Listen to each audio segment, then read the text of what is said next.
Catch the mystery. Catch the spit. Your soup is excellent. But we order it every time. What else do you have? Something else? We have a very nice foie gras. Yeah, I know about the foie gras. The old standby used to be famous for it. Oliver Thedham is now live streaming just chatting him tired. Live online under the category just chatting the uptime What begins. else do you have? Something else? We have a very nice foie gras. Yeah,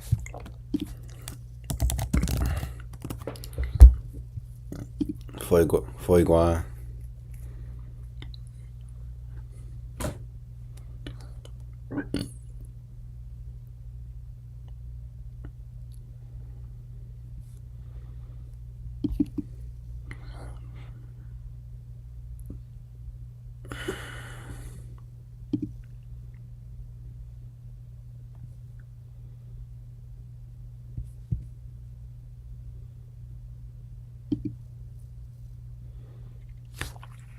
I know about the foie gras. The old standby used to be.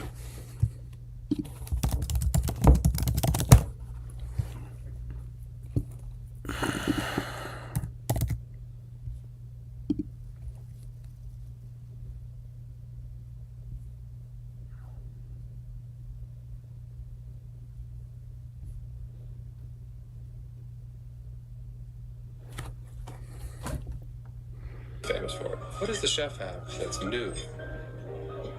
So what is that? What is new? You? What do I tell them? What did you tell them? I told them I would ask. What are you blathering about? Customers are asking what is new. What should I tell them? What did you tell them? I told them I would ask. This is simple. Just pull out an old Gusto recipe, something we haven't made in a while, and They know about the old stuff, but they like linguine soup. they are asking for food from Linguini. A lot of customers like the soup. That's all we are saying. Very well. If it's linguini they want, tell them Chef Linguini has prepared something special for them. Something definitely off menu. Oh, and don't forget to stress its linguininess. Now is your chance to try something worthy of your talent, Linguini. Forgotten favorite of the chefs. Sweet bread à la gusto. Colette will help you. We chef. Now, hurry up. Our diners are hungry. Are you sure? That recipe was a disaster. Gusto himself said so. Just the sort of challenge a budding chef needs. Sweet bread à la gusto. Sweet bread cooked in a seaweed salt crust with cuttlefish tentacle, dog rose puree, gooey duck egg, dried white fungus, anchovy licorice sauce.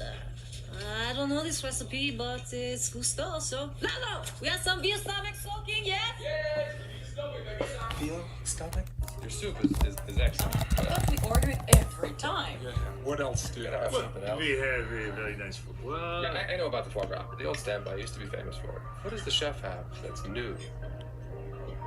So what is that? What is new? You? What do I tell them? What did you tell them? I told them I would ask. What are you blathering about? Customers are asking what is new. What should I tell them? What did you tell them? Buddy. Hey, buddy, what's going on? What's going on? Not a lot going on with me, but hey, thanks for asking, man. You're welcome. What's going on with you, pal? Not much. I was looking for Bud. Man, I wish I had your confidence. Just go up to someone you don't know and ask, what's going on? I'm new in town. I ought to try that. Bet I'd meet a lot more people. I'm Keith, by the way. What's your name, buddy? Oh, I'm Beavis. Great to meet you, Beavis. What are you up to, man? We should hang out. Yeah, I'm a people person like you, man. All these people, I mean...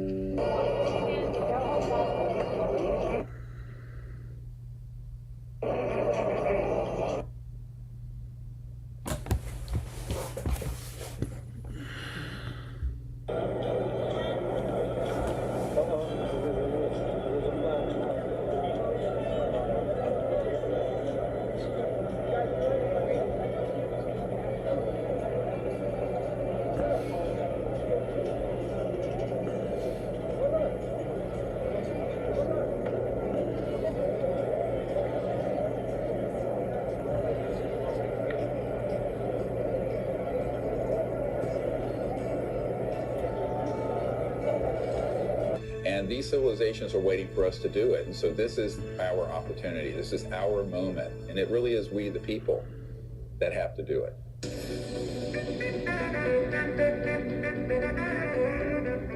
Well, for decades, only crackpots and crazy people No way. in UFOs. That's what I thought anyway. And then in recent years, it turns out that governments have been taking them seriously all along. Very seriously. Both of this man's kidneys pop. Just know that I will find my way. Though his mind's not for rent, and he got a government. Though he's hopefully the discontent, he knows changes are permanent. But changes,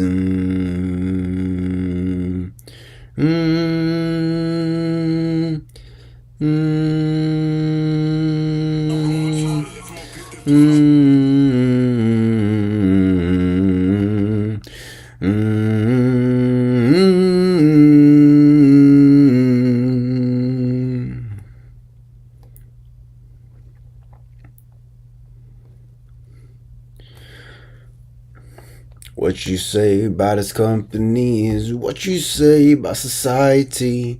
Catch the mist, catch the myth, catch the mystery, catch the drift. Do do do do do do do do do do. The world is love and life are deep. Maybe as the skies are wide.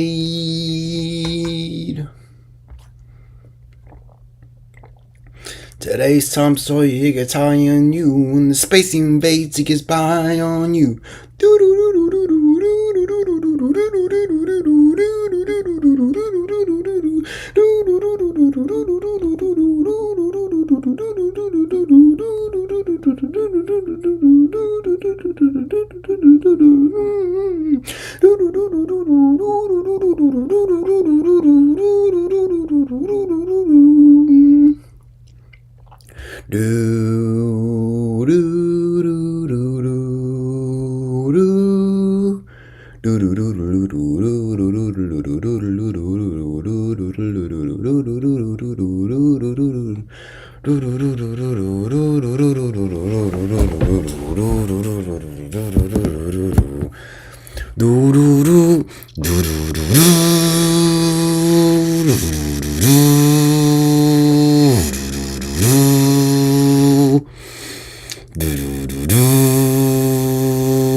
Though his mind is not for rent, to any god or government.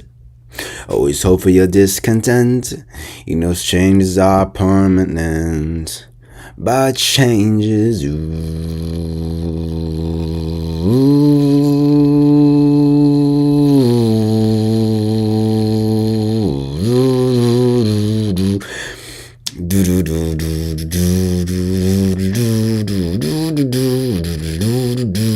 What you say about its companies, what you say about society. Catch the witness, catch the wit, catch the spirit, catch the spit.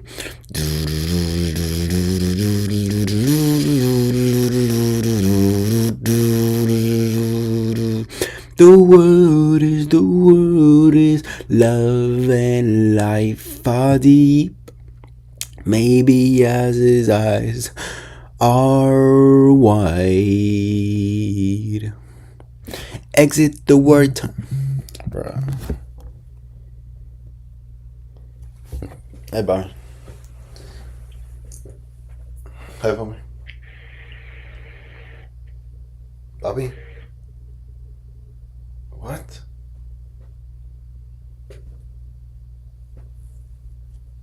Hey, Bobby. Bro, it's fucking good, bro.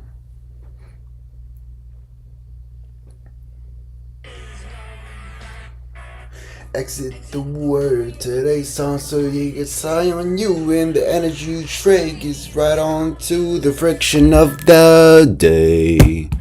Oh my god. Hi, Bobby. Bro, it just keeps fucking doing this shit.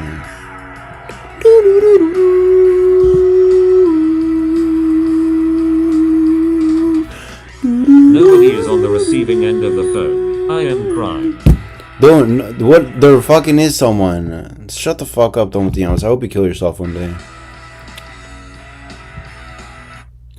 That was mine is an offering to any god of government. Always hopefully discontent. You know changes are permanent.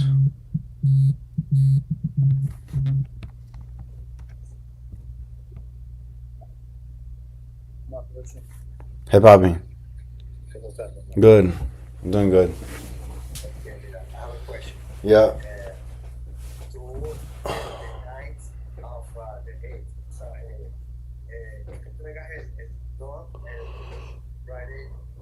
The 8th. Okay, so esa noche, ¿tú quieres dormir conmigo en el hotel, amor? Why? Would you like to spend the night with you? Leave the door before you go into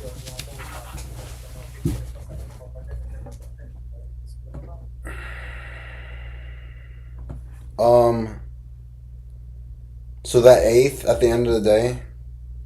Sí, amor, porque, o sea, ese día you have to just leave the room.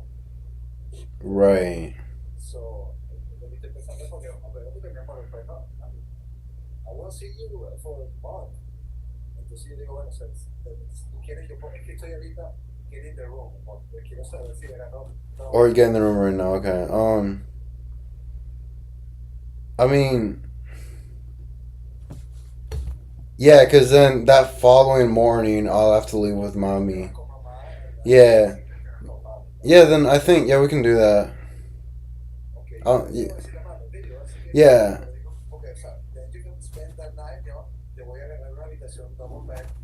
Okay. It's very close. Right. That's good.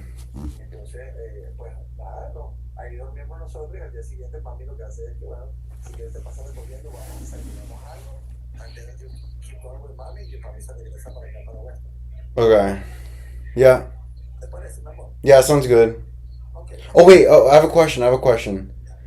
Do you remember when we first got here and we moved me when we moved me into my last dorm, which was the Springs complex? Was I with you or was I with mommy? Okay, so we brought the bike. Do you remember did we take the wheels off the bike?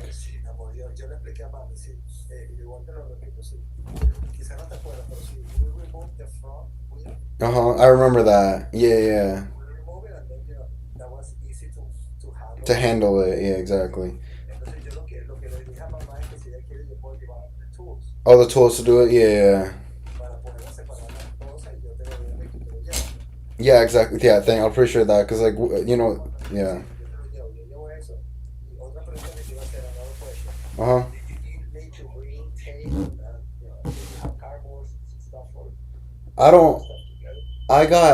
I got a bunch of Amazon bags, and they're really big and they can fit everything. What I might need, and I haven't asked mommy about this, but like stuffing paper so I can put like maybe more delicate items or something like that.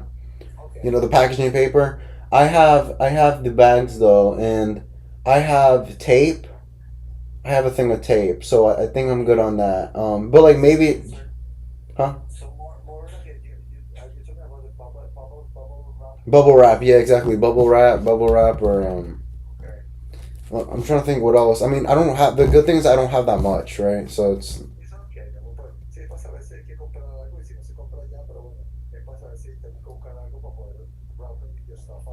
Yeah, and then the cleaning supplies. I don't know if like mommy might actually bring that. I don't know. I'm gonna ask her that. Yeah.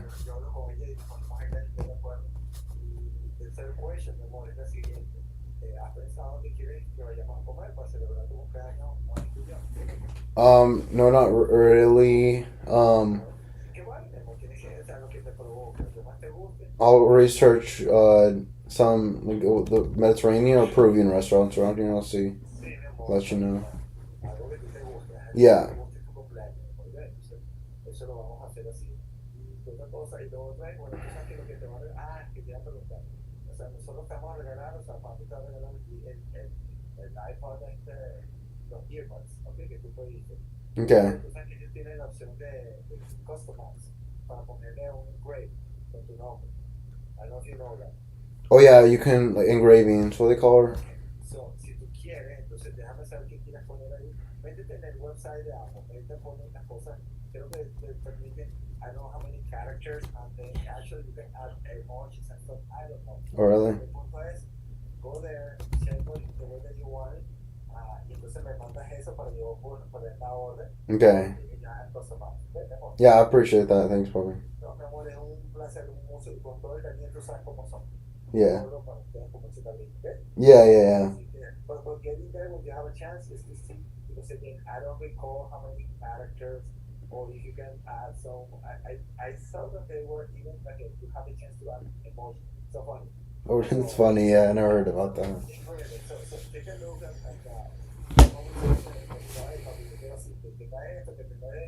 and then I'll place it. Okay, yo creo que te va a llegar de será acá se mamá y en el campo. Okay. Yo creo que anda like a week, but it's fine. It's okay. Yeah. Pretty cool because it's customized. And it's like some tools. Exactly. People know that has a name or whatever.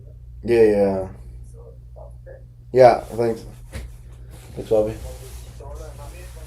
Yeah, all good. Getting my near my finals right now. Actually, I gotta study. I have one's on Thursday and the other one's on. Or I think both of them are actually on Thursday. It's my biology and statistics, so I'm studying for that. I gotta start studying. Yeah. And I've been packing, by the way. I've already started packing stuff. You know, just to get everything prepared for when you come. So yeah.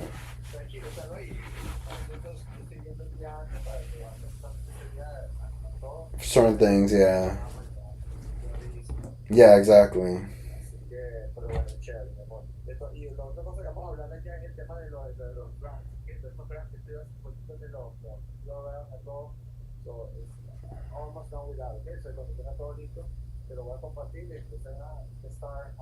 It sounds good. Yeah, I'm excited. Yeah, thanks, Bobby. Yeah. Alright, good, yeah. Yeah. Bye, Bobby. Yeah, I love you. Bye. Love you. Bye. Bye.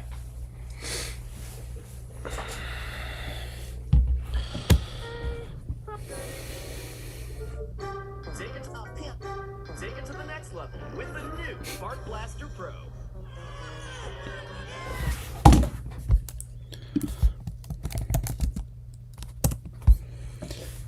That's all pimp. No, that's all pimp's name. That's all pimp name. Slip back. That's what I said. Slip back. No, slip back. That's what I said.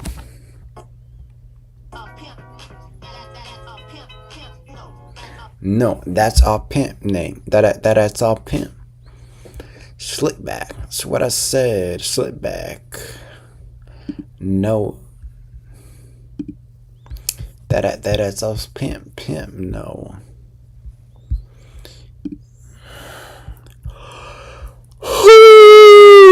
Mother. Grave and mix emoji names, initials, and numbers to make the AirPods Pro 3. Unmistakably yours. It's free and delivered just as fast. That's all pimp. No, that all pimp name. That's all pimp. Slip back. That's what I said. Slip back. No, slip back. That's what I said. Slip back.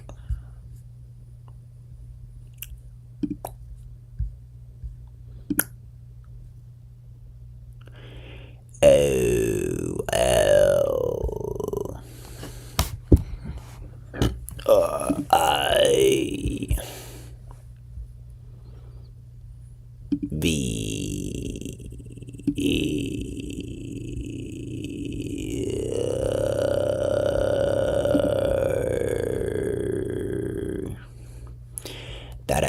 all pimp. No, that's pimp name, man. That's all pimp. Slip back. What I said. Slip back. No, slip back. That's what I said. That's all pimp. No, that's all pimp name. That's all pimp. Free engraving. I love gravy. That's a pimp name. That's a pimp.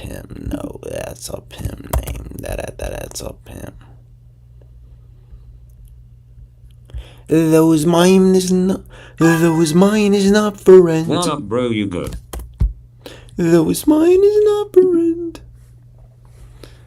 Yeah, I'm good. Are you good? Those mine is not for rent to any god or government. Always loyal yet discontent. He knows changes are permanent, but changes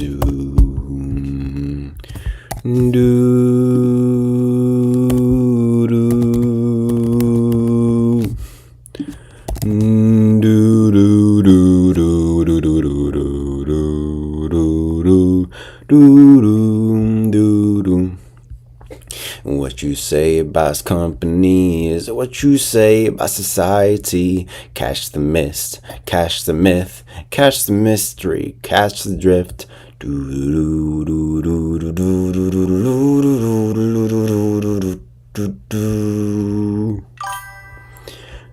world is love and life are deep. Maybe as his eyes are white. Today, Tom Sawyer he gets high on you, and the face that he makes he gets by on you.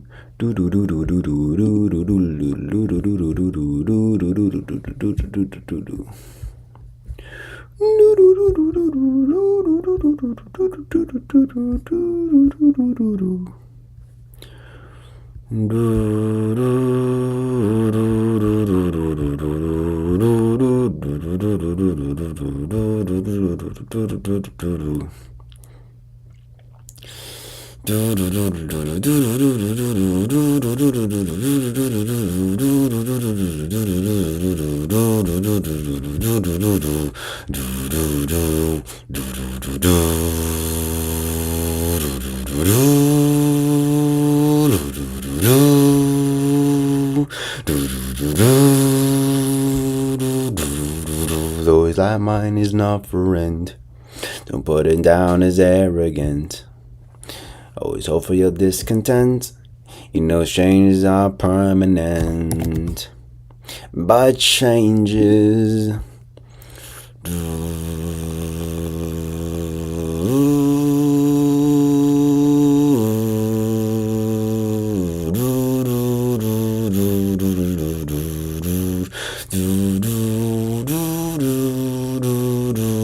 What you see British companies, what you say about society. Catch the mystery, catch the myth, catch the myth, catch the myth. No, catch the mist, catch the myth, and catch this mystery, catch the drift.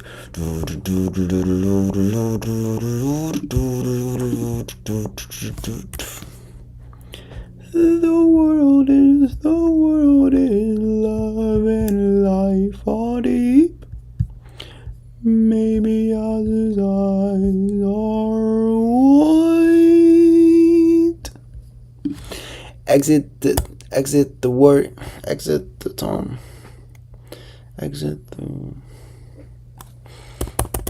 Yeah, it's high on you in the space you invade to get right on through the day.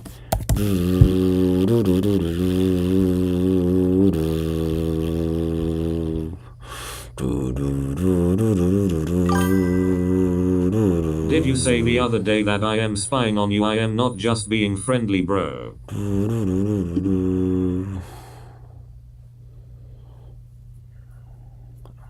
When the fuck did I say that?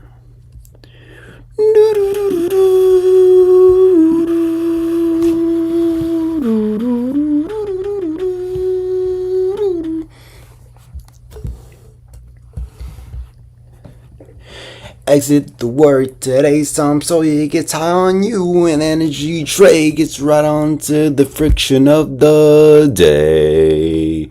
Do, do, do, do, do, do, do, do,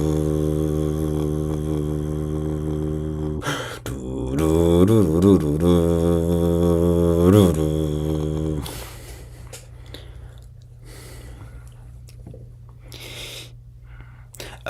A modern day warrior, mean stride. Today's time, so you mean pride. Do do do do do do do do.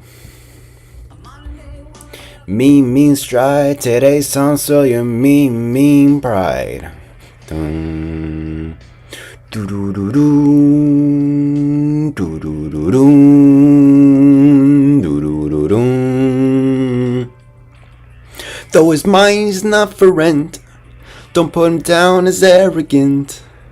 He's reserved for quiet defense, lighting up the day's events. The river do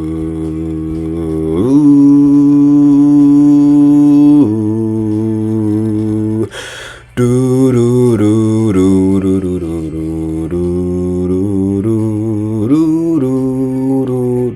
And what you say about his company is what you say about society.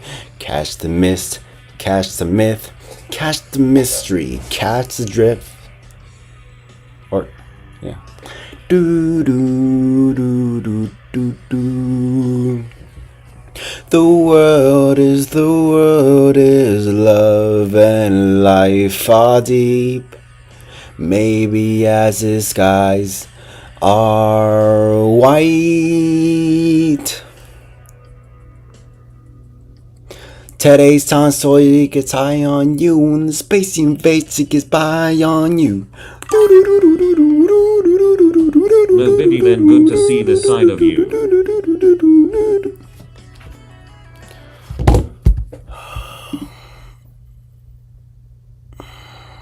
Why did you say I was spying on you? I never said that, bro. Literally never said that. Yesterday I was talking about a different viewer who... Dude, you fucking pull that shit out of your ass, because I wasn't even talking about that. I wasn't even talking about that yesterday. I was talking about someone else yesterday, but I wasn't even saying that they were spying on me.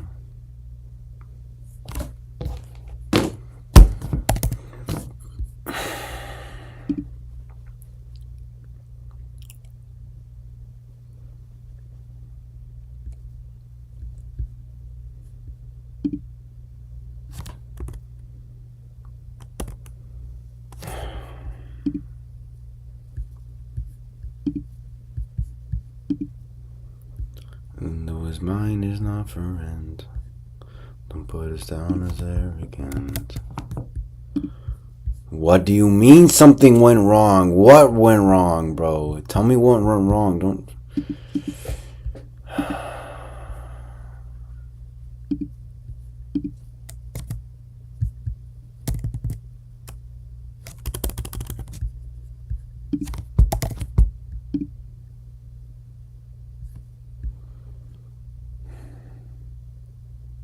Doesn't make any sense.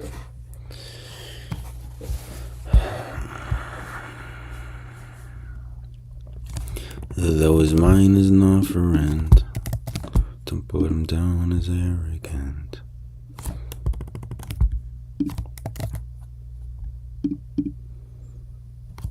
He knows changes are permanent, but changes.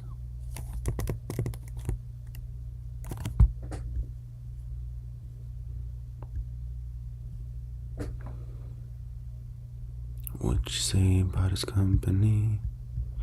So what you say about society? Catch the mystery, catch the myth. Catch the mystery, catch the drift. The world is love and life. All deep. Maybe as Okay, it that's cool, my bad. Stay happy, life is short.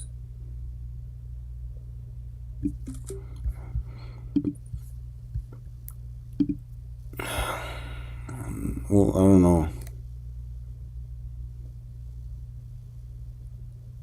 Life being short is a good and bad thing for me.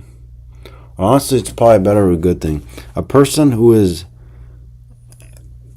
dreaded with illnesses and shit would probably want life to be short, bro. Think about it.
Today's song so it's on you and then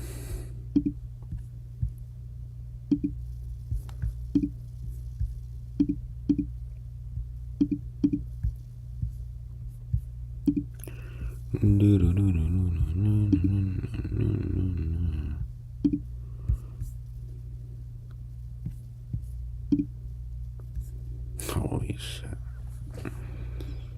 Oh my god, bro.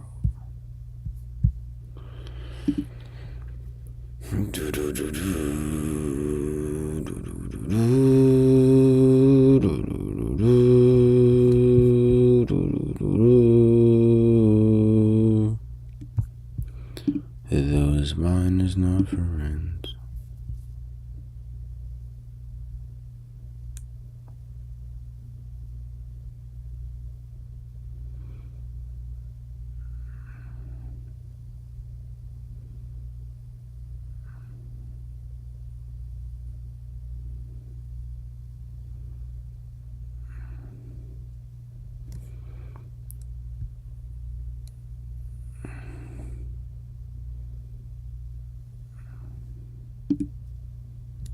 Oh.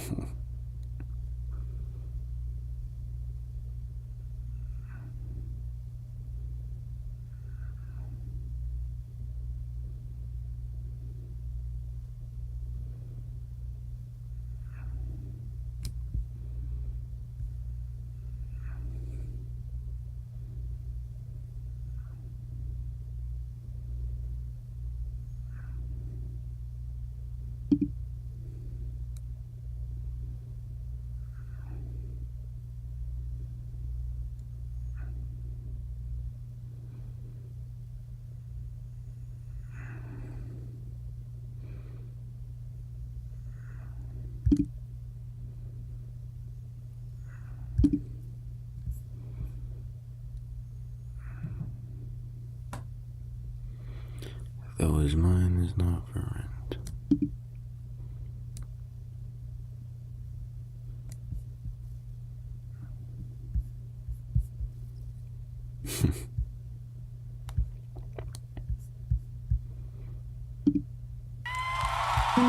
Little dream Oh. fireflies lighting up the night for you. Oh my fucking god, bro. Inside your mind, you can always dream. No. Fields of green and sky so blue. Why the fuck is this a nip-on from rap, bro? It's not even rap, dude. And I can't miss a date. I've been recording my niggas, make sure they mixes it straight. Bacon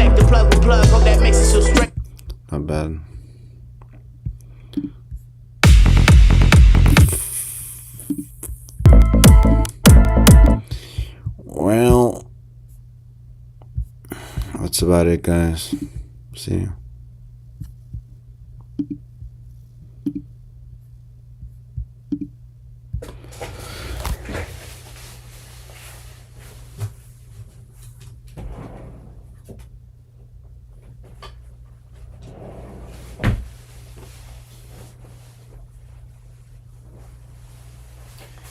Those mine is not for rent. Don't find that.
Why was that guy crying?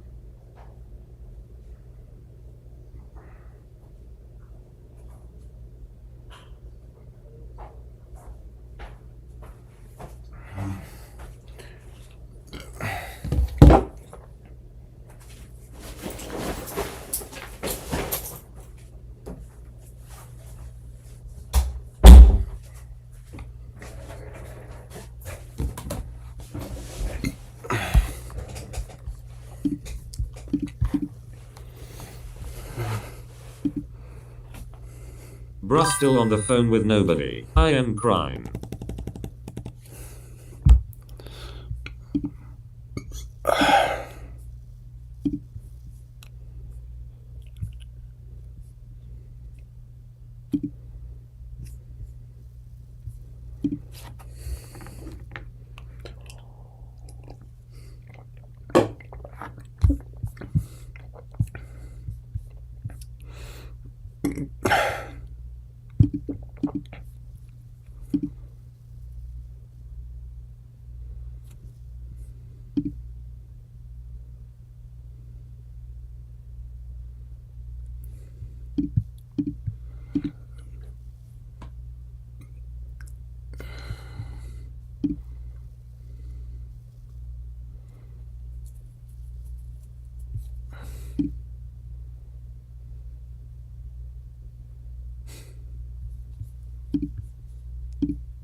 So hello everyone, we're going to keep moving along with our examples that are reviewing our different inference techniques that we've learned.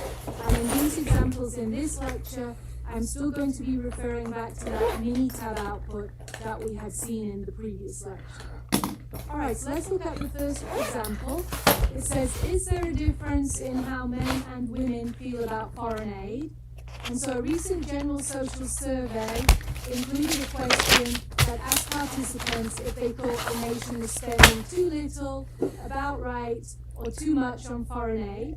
So out of 425 men, which we'll have as group 1, 60 said too little, and then out of 664 women, which we'll say is group 2, 123 said too little.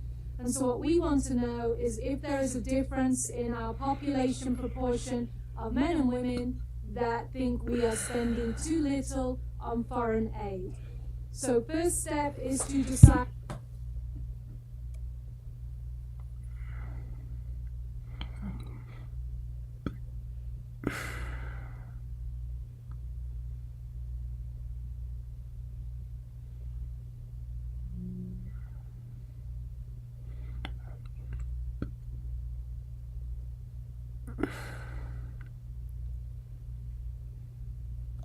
What kind of problem is this?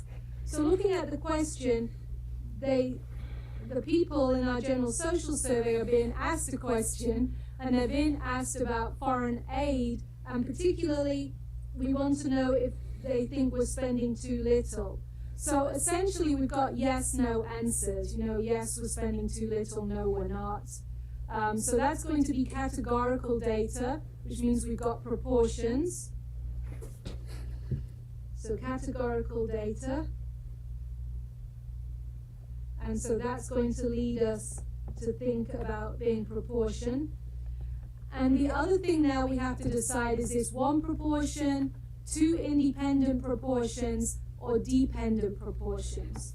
Well, we actually have two groups. Independent. We've got men and we've got women. So we have two independent groups here that we drew samples from.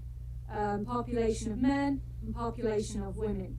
So we actually have independent samples. So we have independent, so we're going to be comparing independent proportions. And remember, that was because we had the two groups. two independent groups.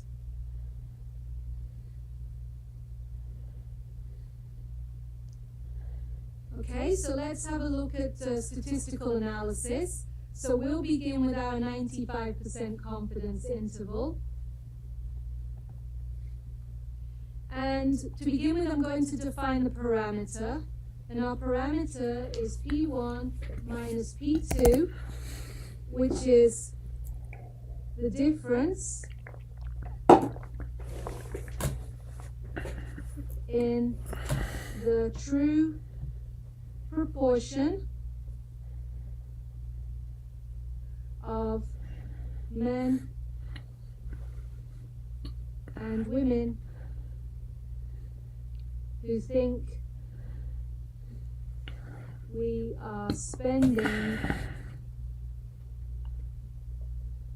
too little on foreign aid.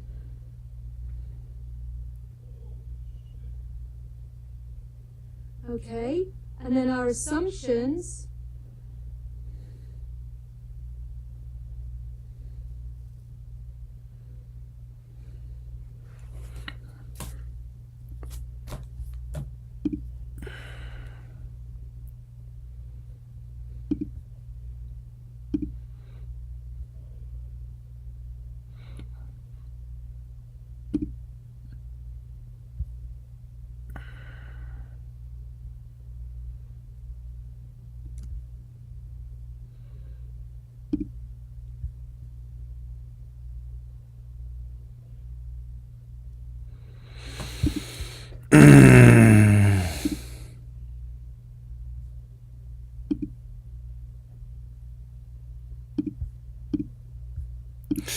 What do you mean, bro?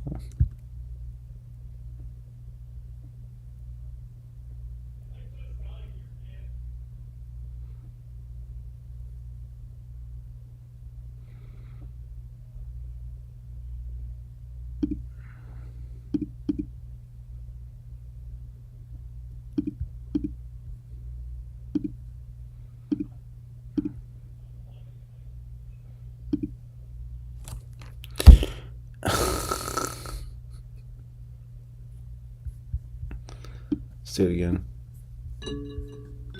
To restart, bro.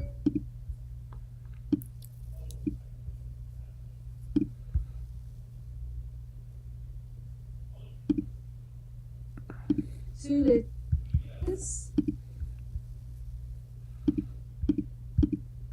in the true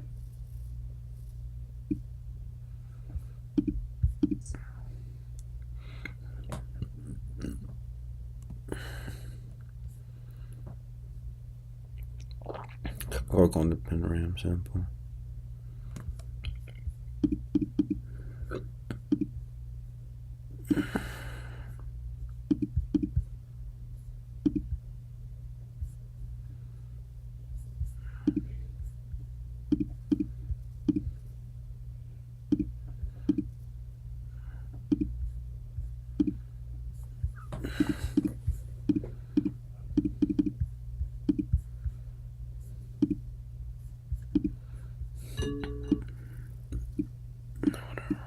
on foreign aid.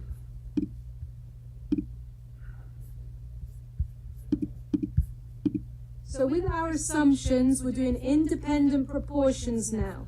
So we need to use the assumptions for two proportions, two independent proportions.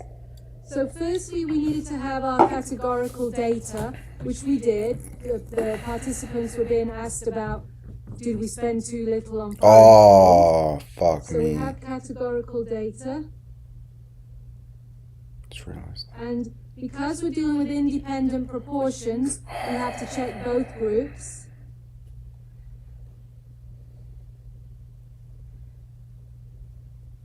We also need to have independent random samples, which we do because we were using the General Social Survey, which is our random sampling, and independent because we had from the population of men and the population of women.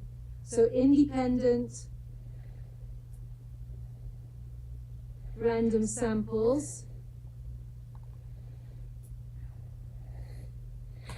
And then finally, with proportions, we have to look at successes and failures. And we need to do that for both groups. So our first group is males or men. And so I have the output that I've taken from that Minitab output we had the other day.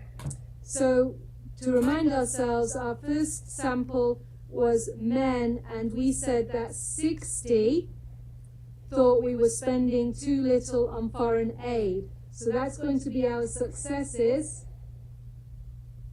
are 60, which is at least 15. And then our failures, all right, we'll have to work that out, but our total sample size is 425. If we take off our successes, then we must be left with the failures. So that's 365, which is at least 15. And then we need to check the women as well. So remember we said men were group 1 and women were group 2. So we have 123 women who think we're spending too little on foreign aid. So our successes are equal to 123, which is at least 15. And then our failures is going to be the total sample size, 664, take away 123, and that works out to be 541, which is also at least 15. So on this occasion, our assumptions are met.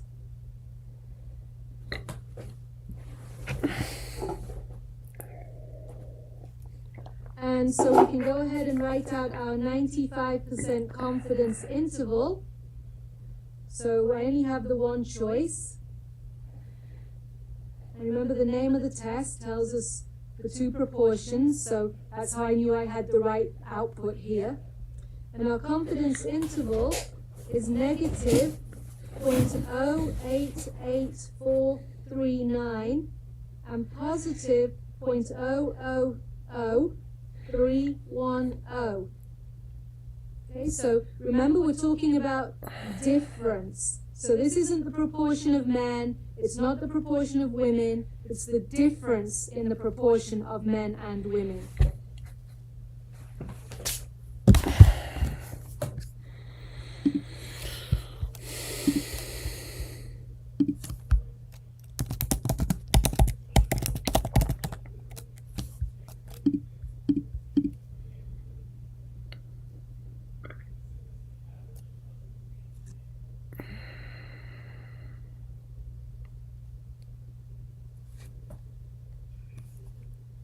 So men minus woman. If it was negative, that means woman. If it was men minus woman, means woman would be higher, so less and more. And we're going from negative to positive, which means we're going from the group 1 being less to group 1 being more than group 2. So let's write out the conclusion. So we are 95% confident. So remember to include my level of confidence that the true proportion of men who think we are spending too little on foreign aid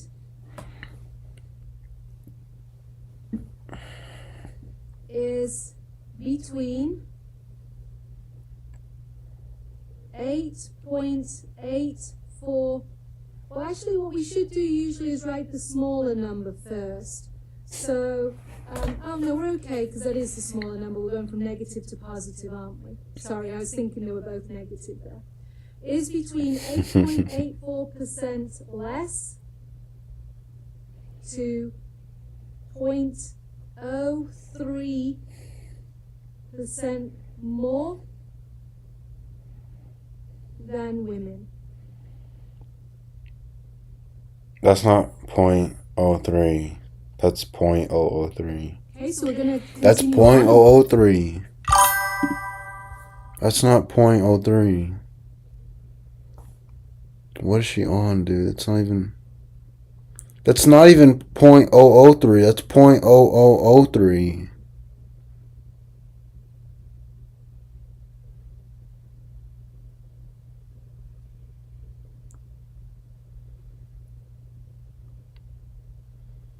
Oh, wait.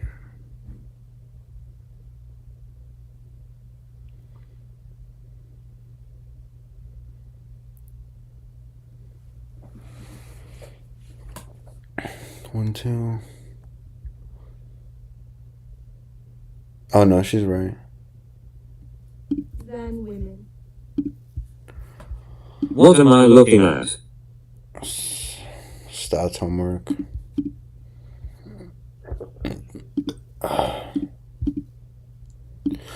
Okay, so we're going to continue on and we'll do the significance test that goes with this output. So first thing I want to do is write out the hypothesis.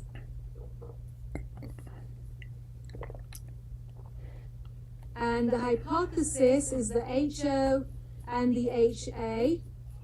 And the HO, we're dealing with the difference in proportions. So P1 minus P2 equal to 0. Remember, no P hats, always the parameter symbol, which is P, and the null is always the statement of equality, so our equals sign. And then our alternative, P1 minus P2, says difference, so that would be a not equals to sign. And then we should also define our parameter, where P1 minus P2 is the difference in the true proportion of men and women who think we spend too little on foreign aid.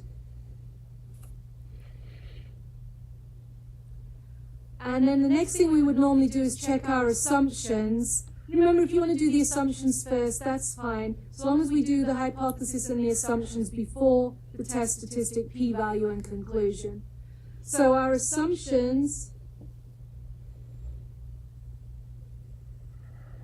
I'm not going to redo them, we just did them for the confidence interval. It's the same assumptions for the significance test for the independent proportions. And so we saw they were already met. So I'll just put C 95% confidence interval, and they were met. Okay, next thing is we want our test statistic and our p-value. So test statistic and p-value. So we only have the one choice.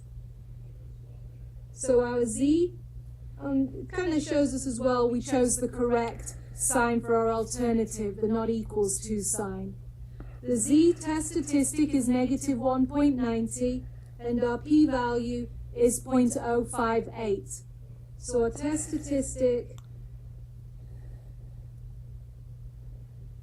is going to be Z, which is negative 1.90, and then our p-value was equal to 0.058. All right, and then finally, let's go ahead and do our conclusion.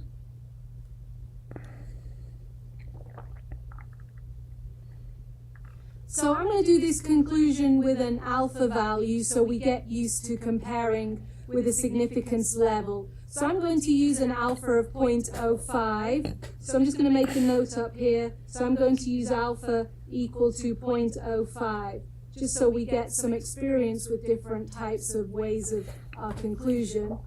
And so with this conclusion, our p-value is 0.058.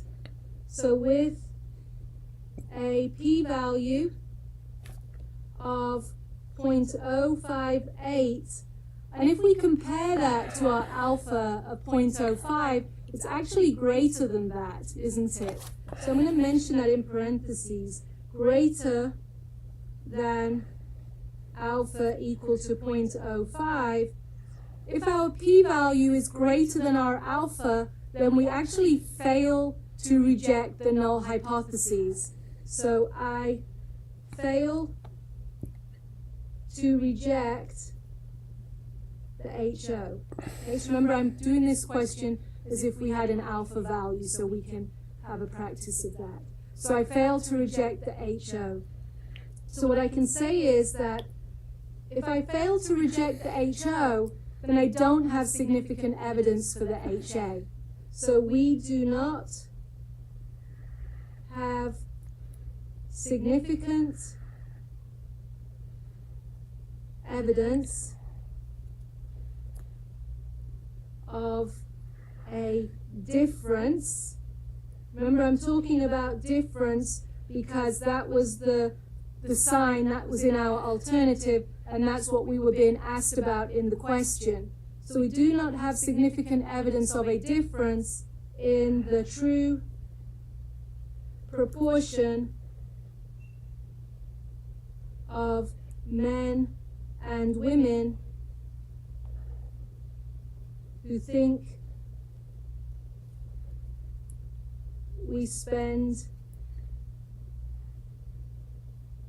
too little on foreign aid.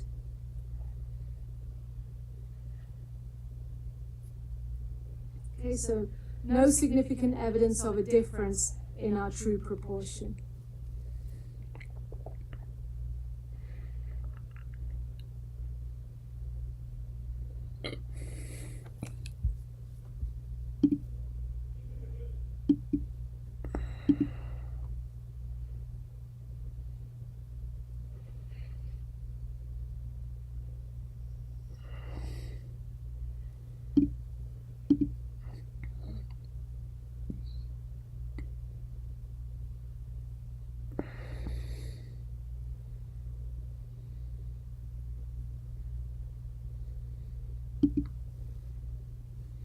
Okay, let's look at our next example. So it says that many high school students struggle with word problems in mathematics. A new program was designed to help students master word problems using group assignments. Before the program began and after the program was complete, 1,000 randomly selected students in the new program were asked to state if they were confident or not confident when they were working out word problems in mathematics.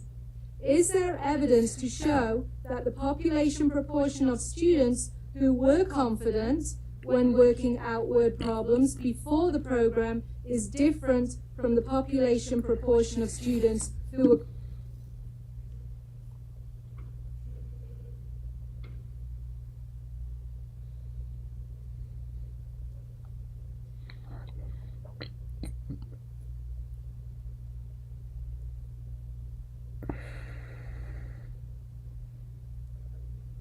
confident when working out word problems after the program? So part A, which we'll get to in a second, is going to ask us, like the other part A's, what problem is this? So let's make that decision while we're looking at all the writing here.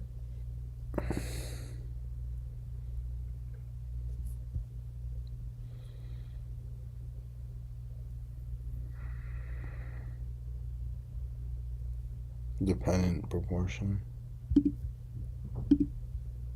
So it seems that we're being asked if we're confident about doing math problems before and after being in a program. So that would suggest categorical data, because either we are confident, yes, or we're not confident, okay? And it seems to be these 1,000 students that were asked before and after the program. You see, they're asked before the program and they're asked after the program. So we've got the categorical data, which would suggest proportion, and we have the same group of 1,000 students in our sample who are being asked two questions. So essentially, we've got dependent proportions here. So what kind of problem is this? And as I just mentioned and explained it, we've got dependent proportions. That's because we had categorical data.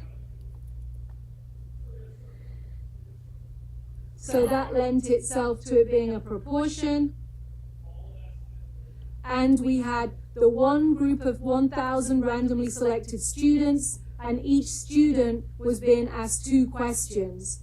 So each student asked 2 questions. So what I have is dependent proportions. So we're going to be comparing dependent or 2 dependent proportions. Okay, so we're going to conduct the statistical analysis and interpret the results. So I have the table here again for us to look at. So before we go ahead and do our analysis, if you remember, we said that we were doing dependent proportions. And so with dependent proportions, that test had a special name, and it was McNemar's test. So our analysis here is going to be McNemar's test. And we only learned how to do the significance test. We did not learn how to do the confidence interval for this. So let's start off by looking at the sample proportion, confidence before the program.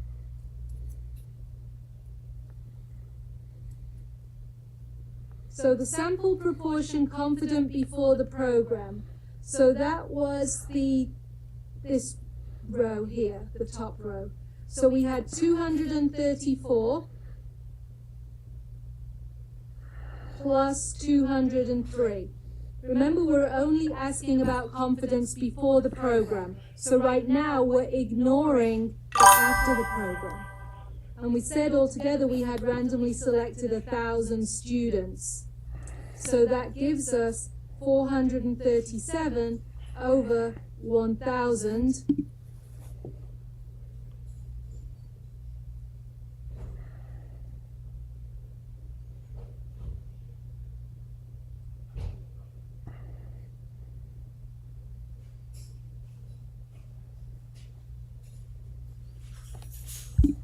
And that's going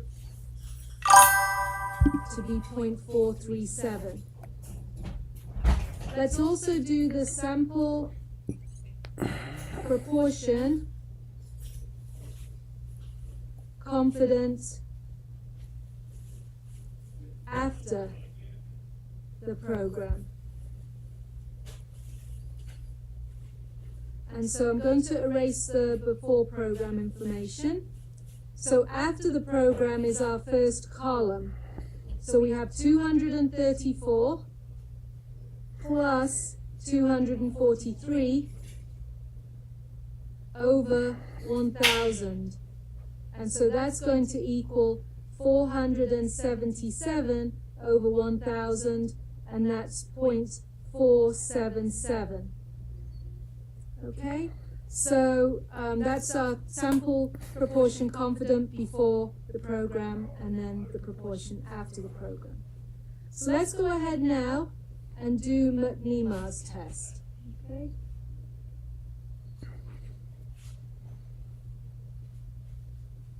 So the first thing I'm going to do is the hypothesis.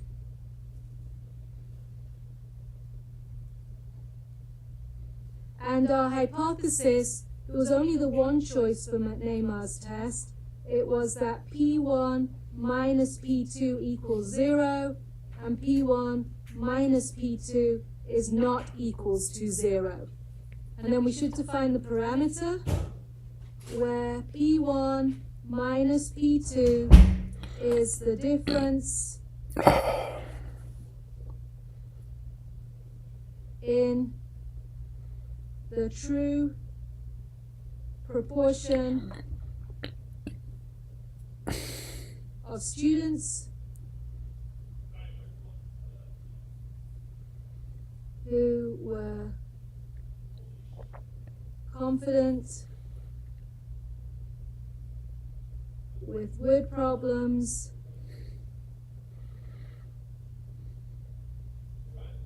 before and after the program.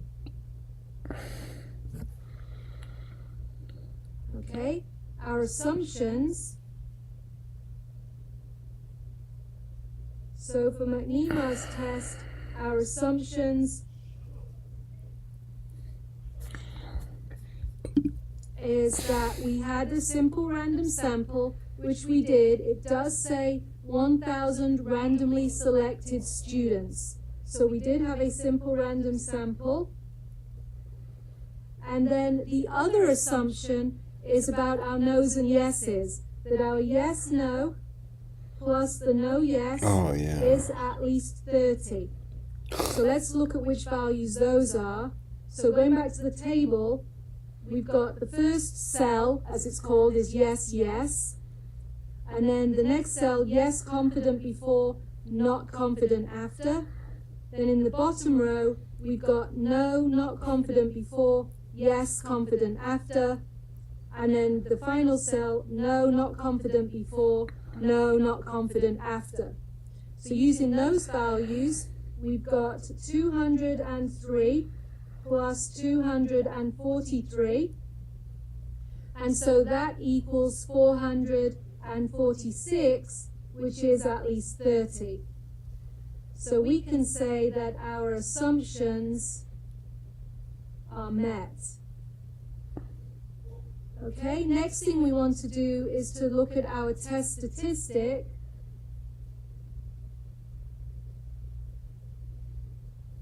And so our formula for the test statistic is Z equal to our yes no's minus the no yeses over the square root of the yes no's plus the no yeses.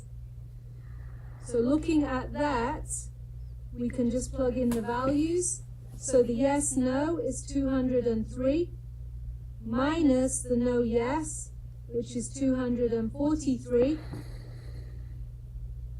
over the square root of 203 plus 243. And when we do that, we get negative 1.89. That's our test statistic.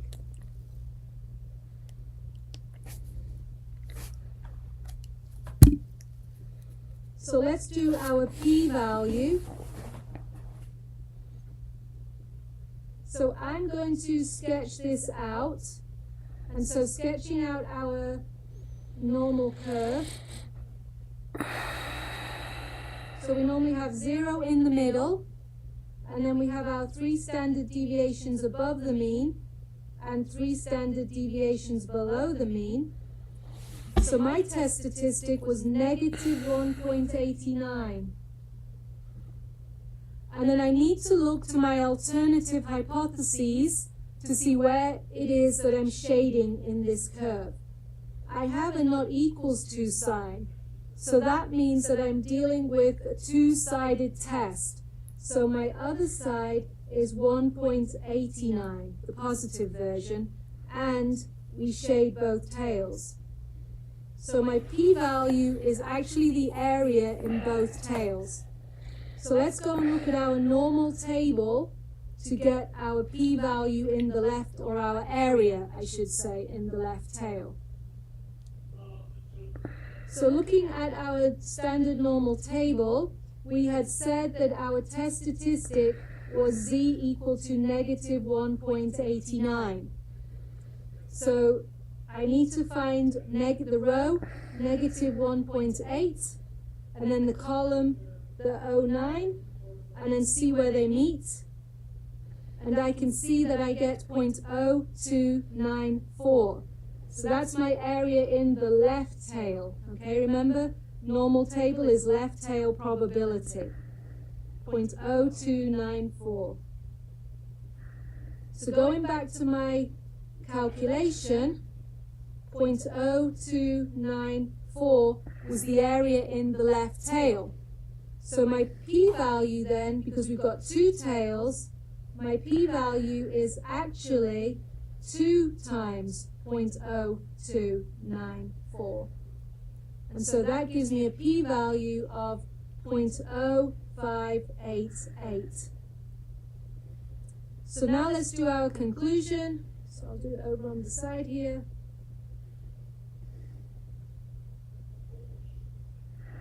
So I'm not going to use an alpha this time. I'll just look at the size of the p-value and make a determination from there. And when you're doing these problems, I guess think it through with the alpha values. I would only specifically use one if they give you the one in the question like I had done with that previous question.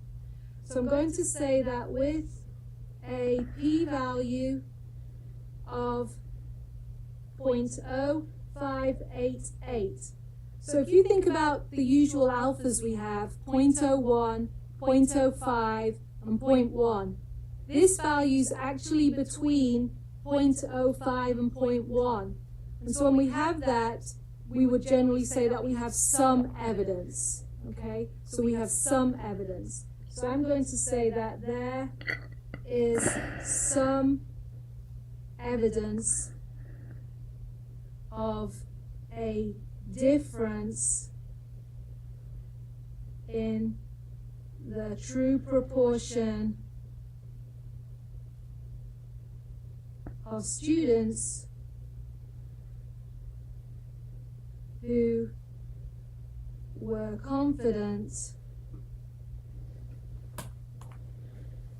with word problems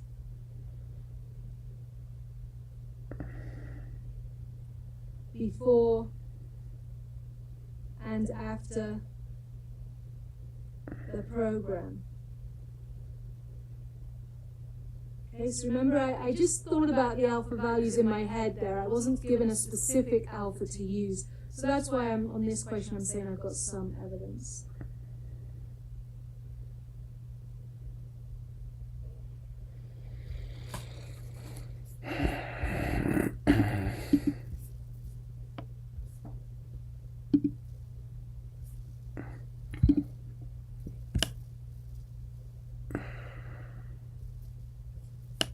Yo, are you doing school? Yeah, I'm doing school.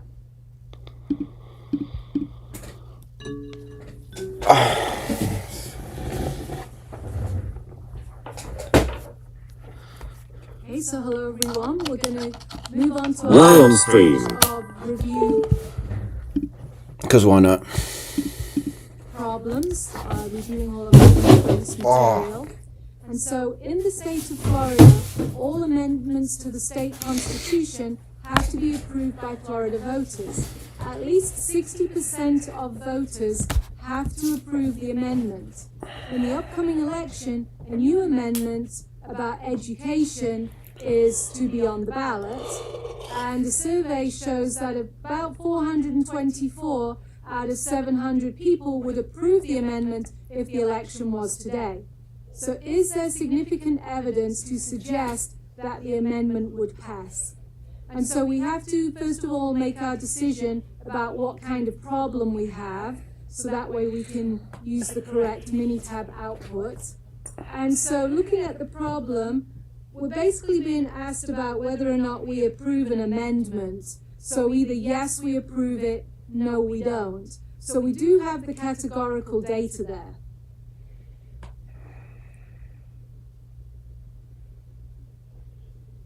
And so the categorical data is proportions. And now I have to decide, do I have one proportion, two independent proportions, or two dependent proportions? Well, we're just looking at the one sample. We've got the one sample who are voters. We don't have I appreciate you, ma'am. ask two questions. This one sample has been asked the one question if they approve of the new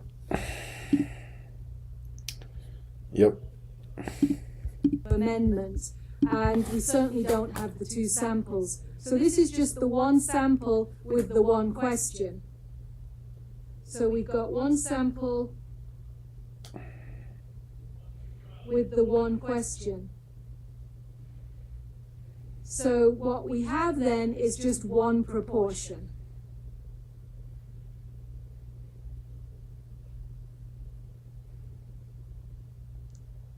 So let's conduct our statistical analysis and then interpret the results. So again, statistical analysis, I'm going to start with the 95% confidence interval. So first thing I should do is define my parameter. So P is and it's just P because it's just the single proportion. It's not P1 minus P2. That's when we've got the two independent or the two dependent. So P is the true proportion of voters, or Florida voters, I guess.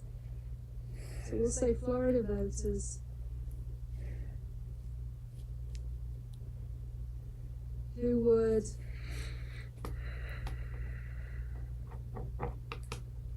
approve the amendment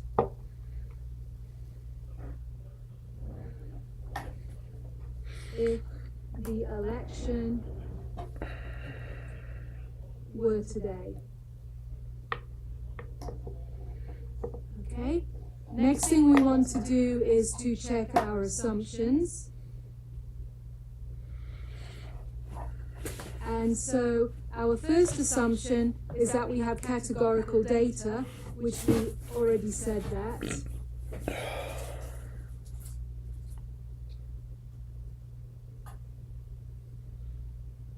Because they're being asked yes or no, would they approve the amendment? Our second assumption is that we have simple random sample, and let's see, I'm not sure if it does. It doesn't tell us that we have a simple random sample. It just says a survey shows that 424 out of 700 people would approve the amendment. So we're not sure about a simple random sample. So remember, that might affect our inference to the population. And then our other assumption is that our successes and failures are at least 15. So successes, and we only check it one time here because we just have the one proportion. And so it tells us the survey shows 424 would approve the amendment. So our successes are 424, which is at least 15. And then our failures are going to be 700 subtract 424. And I did 700 because of the fact that was our sample size. And so that works out to be 276, which is also at least 15. So we're not sure about being able to do inference to the population, but we definitely can go ahead and do the calculation because we had the successes failures condition was met. So our next part we need would be our test statistic, I was getting ahead of myself, our 95% confidence interval.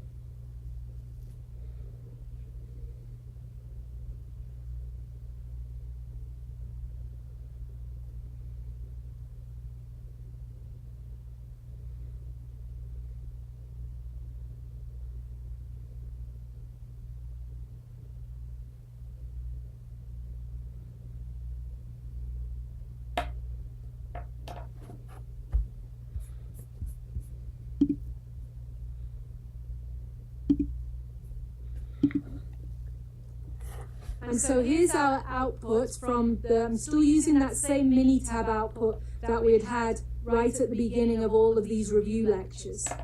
And so I've got my test and confidence interval for one proportion. And even though I've got two tests to look at, I only have the one confidence interval. So we can see from the output that it is 0.569512 and then 0.641917. So now that I have the interval written down, I can go ahead and do the conclusion.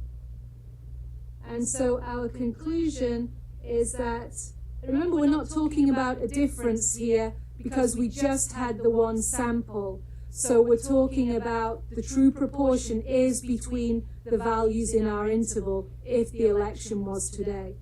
So I am, or I guess I'll say we are, to stick with what I've said most of the time, but I am is okay as well. So we are 95% confident. So I have my level of confidence that the interval, and then give our values, I'm just going to round it, I'll put 0.57 to 0.64, captures the true proportion of voters who would approve the amendment if the election were today. Now, what we do have to keep in mind is that we said an issue with the simple random sample. So we have to be careful about making this inference for the whole population. So I'll just put in an extra comment to say, provided this is a random and representative sample. But we don't know, so we should be careful about making any inference about the population based off of this sample here. Okay, so let's conduct the significance test for this proportion. So first thing I want to do is write out our hypotheses.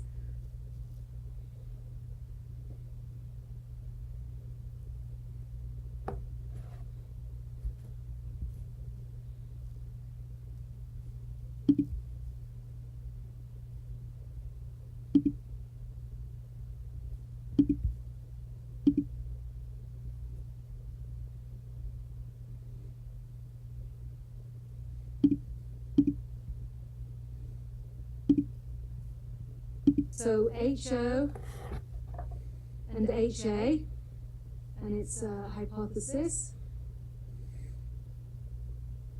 And we're dealing with the one proportion, so it's just P. And it's so easy to just kind of put 0 there because we're so used to doing that with the 2 sample tests. But thinking back to when you did the 1 sample, the value is generally given to us in the question. And if we look at what the question says, we're interested to know if the amendment would pass. And we were told at the very beginning that we need 60% for the amendment to pass. So our null hypothesis is that P is equal to 0.6. And the alternative, in order for the amendment to pass, it needs to be more than 60%. So we would say greater than 0.6. And then we should also define our parameter, where P is the true. Remember, every time I've written true, you can write population. It's the same thing. It's okay. Either way is fine. The true proportion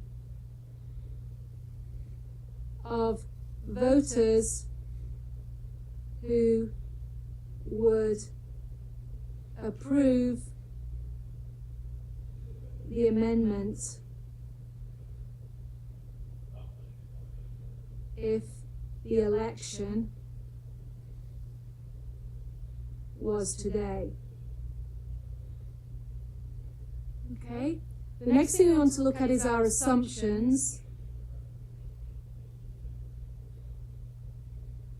So with the hypothesis test for P, so we already said that we had categorical data for the confidence interval that we just did. Categorical data. We didn't know if we had a simple random sample. Now with the confidence interval, we look at successes and failures. with our hypothesis test, we need to do a slightly different calculation. So the calculation we did, if you remember, was n times the p sub 0, which is the value in the null hypotheses. And our n was 700, and the p sub 0 is 0.6, the 0 for the null, okay? And so that works out to be 420, which is at least 15. And then we would also want to do n 1 minus the p sub 0, and so that's going to be 700 times 1 minus 0.6, and that works out to be 280, which is at least 15. So our normality assumption is met here, but we still have the issue with the simple random sample. So let's look at our output to try to get the test statistic and the p-value. So I know I have the right output because it's telling me that it's for one proportion, but I do have a choice here. So I'm going to have to look at the versus signs, okay? So we have a choice of greater than or not equals to. So looking at our alternative hypotheses, we selected greater than. So the one we want is the first output. Okay, so the first output. So our test statistic, and that is z, 0.31. And then our p-value, which is the 0.379.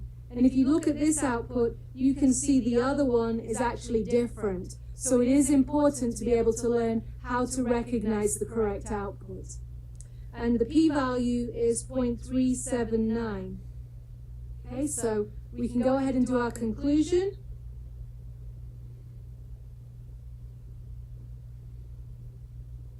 So our conclusion, if we look at our p-value, 0.379, that's a large p-value. If we think about our largest alpha at 0.1, the 0.379 is quite a lot bigger than that. So a large p-value would suggest failing to reject the null hypotheses and no significant evidence for the alternative. So with a p-value of 0.379, and I'm going to call that a large p-value, I fail to reject the null hypotheses. So if we fail to reject the null hypotheses, then we have no significant evidence for the alternative. So there is no significant evidence. So remember, our alternative is a greater than sign. So no significant evidence that the true proportion is greater than 60%. So no significant evidence that the true proportion is greater than 0.6. So in other words, we've got no significant evidence that the amendment would pass if the election was today. So I could kind of say no significant evidence, or we could say no evidence the amendment would pass if the election,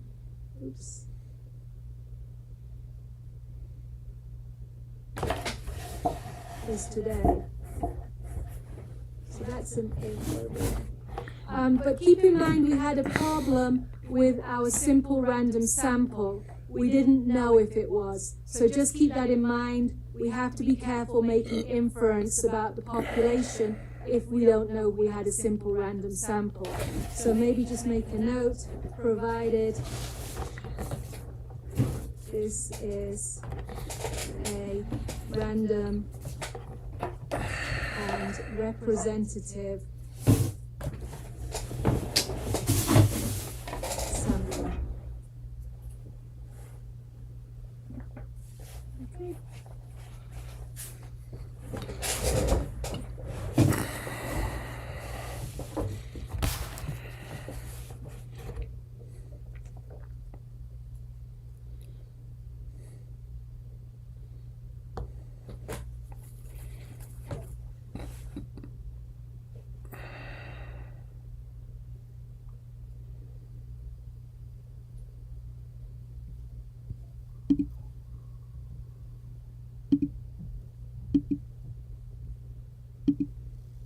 Okay, so let's look at this question. Who spends more time answering and sending emails per week, men or women?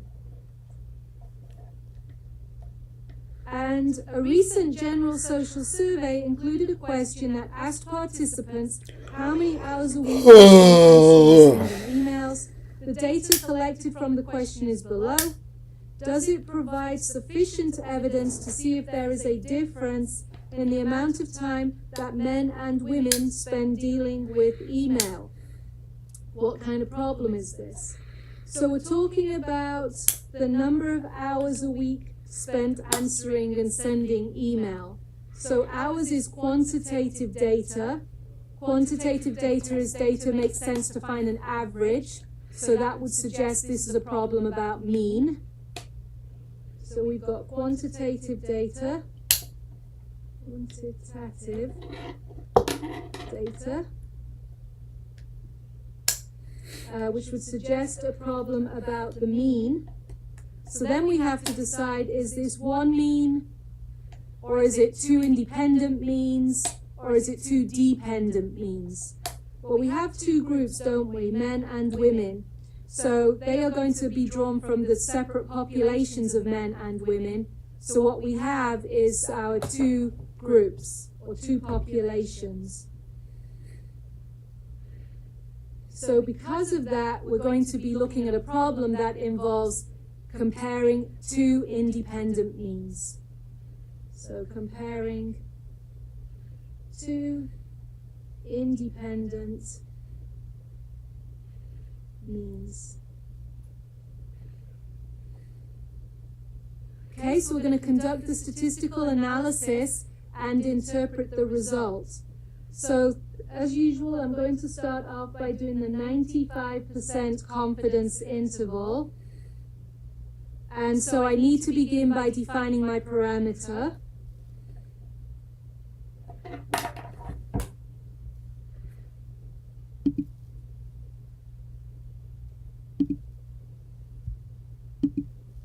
So that's mu1 minus mu2, which is the difference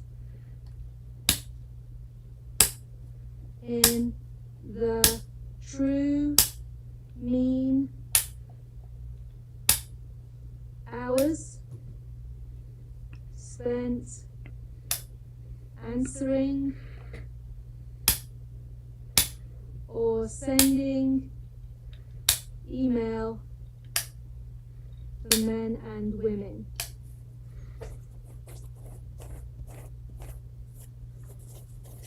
Okay, let's do our assumptions.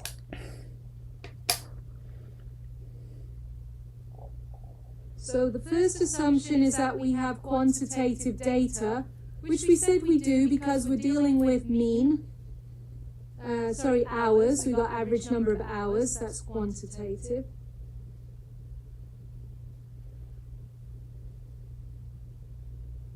And remember, we've got two means, so I have to check two groups, so I need to check both groups.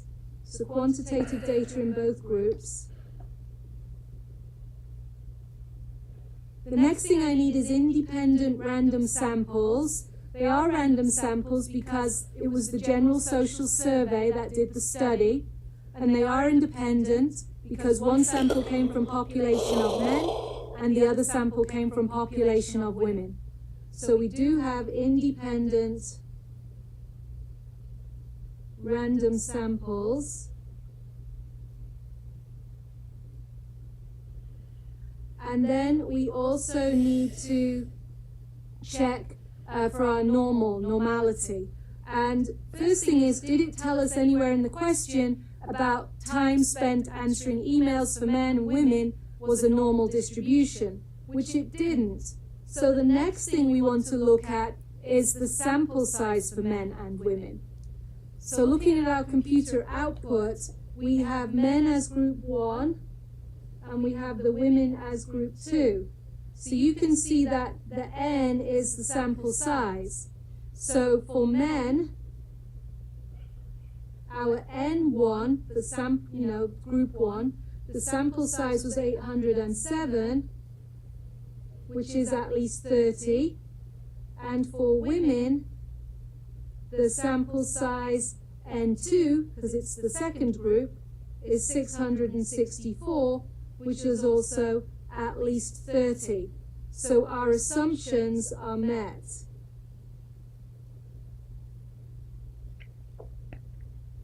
Which means we can go ahead and get our 95% confidence interval off the output. And so I can see it's where I'm circling. So we've got negative 1.750 up to positive 0.670. So again, this is a difference. This isn't telling us how many hours men spend on email or how many hours women spend on email. This is the difference between men and women. And we're going from a negative to a positive, which means that men could be spending less time than women, up to men spending more time than women.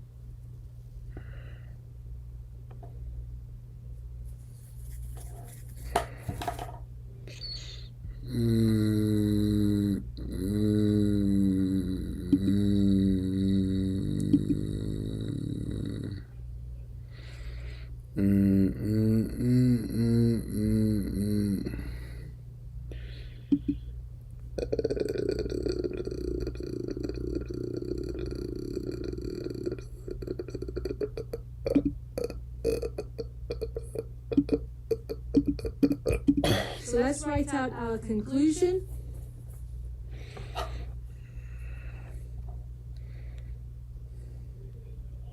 So our conclusion is that we are 95% confident. And I guess I should mention, how did I know it was 95%? Right on that in the output it tells you. So if you're ever unsure what the confidence level is, it does tell you in the output. So we are 95% confident that the true mean hours men spend answering or sending email is between 1.75 hours less to 0.67 hours more than women. We have 0, it's in the interval, so remember that means it's plausible that there is no difference. So we haven't mentioned that recently, so just to kind of remind ourselves of it. So we could say that 0 is in the interval, so we would have no significant evidence of a difference. So that would be a two-sided test with the not equals to sign. So no significant evidence of a difference at alpha equal to 0.05. Because remember, 95% confidence, if you subtract that from 1, you're left with 0.05, which tells you the alpha for the two-sided significance test. All right, so let's do the significance test for this data. So first thing I'm going to do is write out my hypothesis. So the HO and the HA is the hypothesis. And so we said we were dealing with two independent means. So our hypothesis is going to be mu1 minus mu2 equal to 0. And then our alternative, mu1 minus mu2. And we're being asked about a difference. And so difference is the not equals to sign. So not equals to 0. And then as always, we should define our parameter, where mu1 minus mu2 is the difference in the true mean hours answering, and sending email for men and women. We would also want to check our assumptions, but as with the previous examples, we already did those as part of the confidence interval, so I'm not going to repeat it, but I will make a note of it so that we remember it's part of the process. So our assumptions, I'm just going to put C, the 95% confidence interval, and they were met. All right, let's look at our output to get our test statistic. Sorry about that, I just covered it up slightly. You can see the name of our test here is a 2-sample t-test. That's how I know it was the one for the means. And there is no choice, it's the only one given to us. So looking at this, I can see my test statistic and my p-value. So my test statistic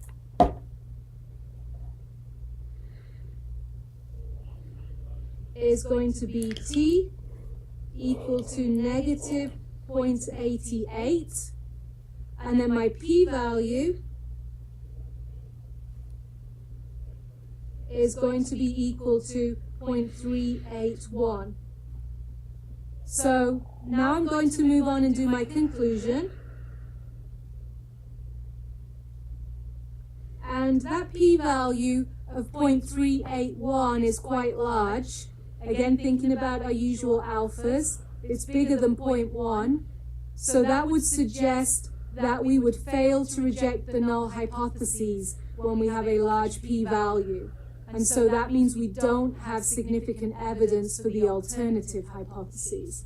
So we're going to make a note of that. So with a p-value of 0.381, and I'll just put in parentheses that it's a large p-value, so we kind of know why we're failing to reject the null hypotheses. I fail to reject the HO, all right? And so when I fail to reject the HO, that means that I have no significant evidence for the alternative. So there is no significant evidence of a difference in the true mean hours men and women spend texting, answering and sending email.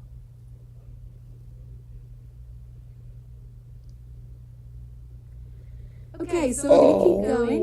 Alright, so a recent study of UF students asked them about their eating habits, not spending habits, eating habits. And that was also including whether they identified themselves as meat eaters or mostly plant-based. And so the plant-based eaters were those who identified as being vegetarian or vegan or mostly vegetarian. And then how many servings of fruits and vegetables that they consumed on a typical day. So the results for the random sample of 10 students, so let's remember that, we have a random sample of 10 students from each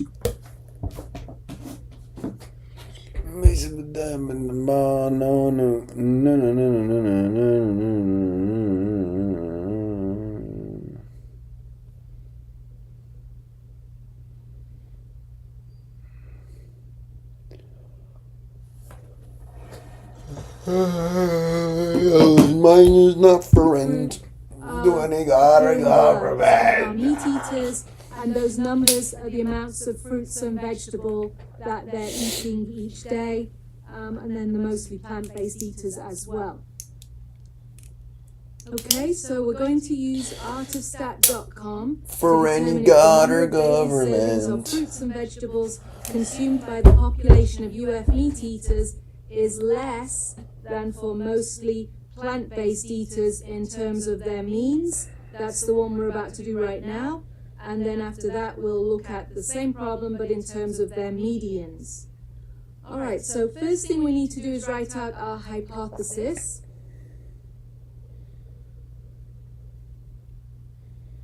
And if we remember with the permutation test, we write out our hypothesis, the null hypothesis anyway, in words. And it's where we say that the two distributions are the same as each other.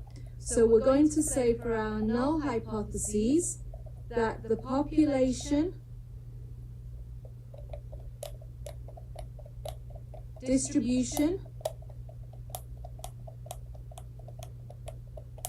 of number of servings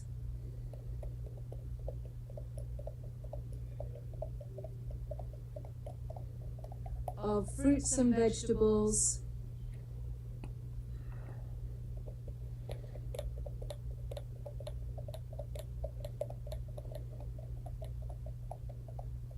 consumed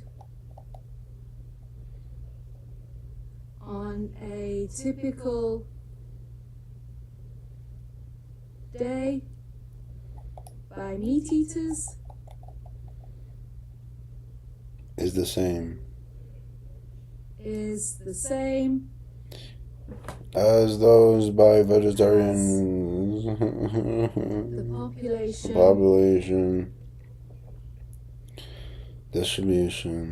distribution of number of servings of fruits and vegetables consumed on a typical day by vegetarians. Mostly plant-based eaters. Plant-based.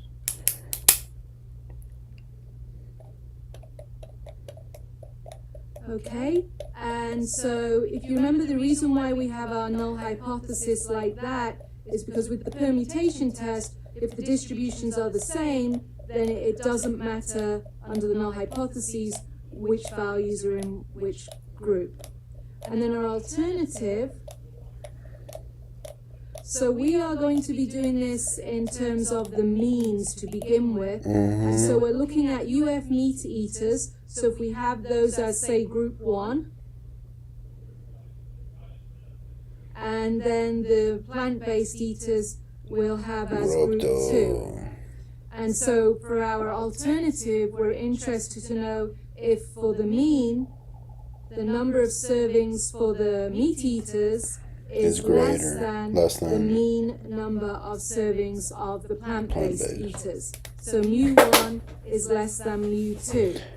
If you want to write it in the way we've been doing previously, then you could equally have said for your alternative, I'll just write it at the side here, mu1 minus mu2 is less than 0. That would actually be the same way of writing it. Yep. Okay, so that's our hypotheses. And then we want to do our assumptions.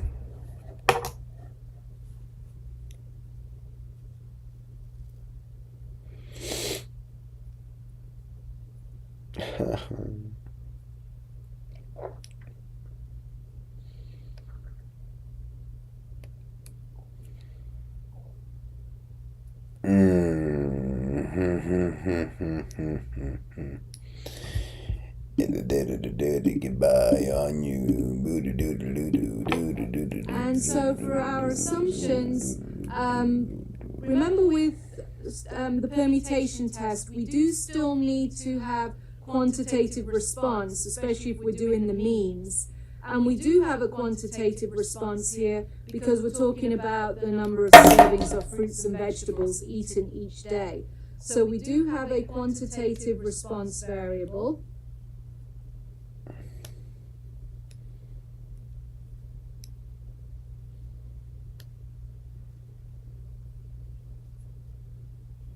We also need to have random samples. And so what we have in this question is we had US students that took a survey, and then of those, we took a random sample of the meat eaters that took the survey and a random sample of the mostly plant-based eaters that took the survey. So we did have a random sample, but it wasn't a random sample of everyone from the university. We randomly sampled from those that took the survey. So we just have to keep that in mind when we use our inference for the results. We can really only apply them to those that took the survey. So for our assumptions here, I'm going to say that we had random samples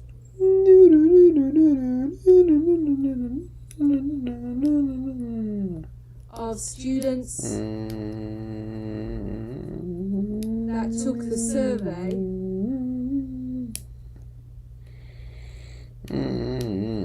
So when we do our inference, we can really only extend our answers to those that took the survey.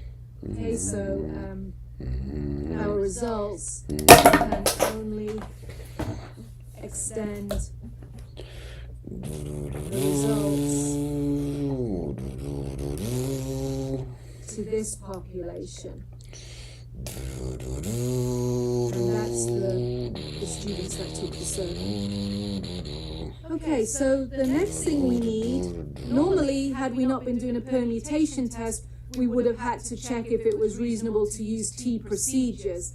But on this occasion, we're doing a permutation test for the means, and so we don't need to check that condition.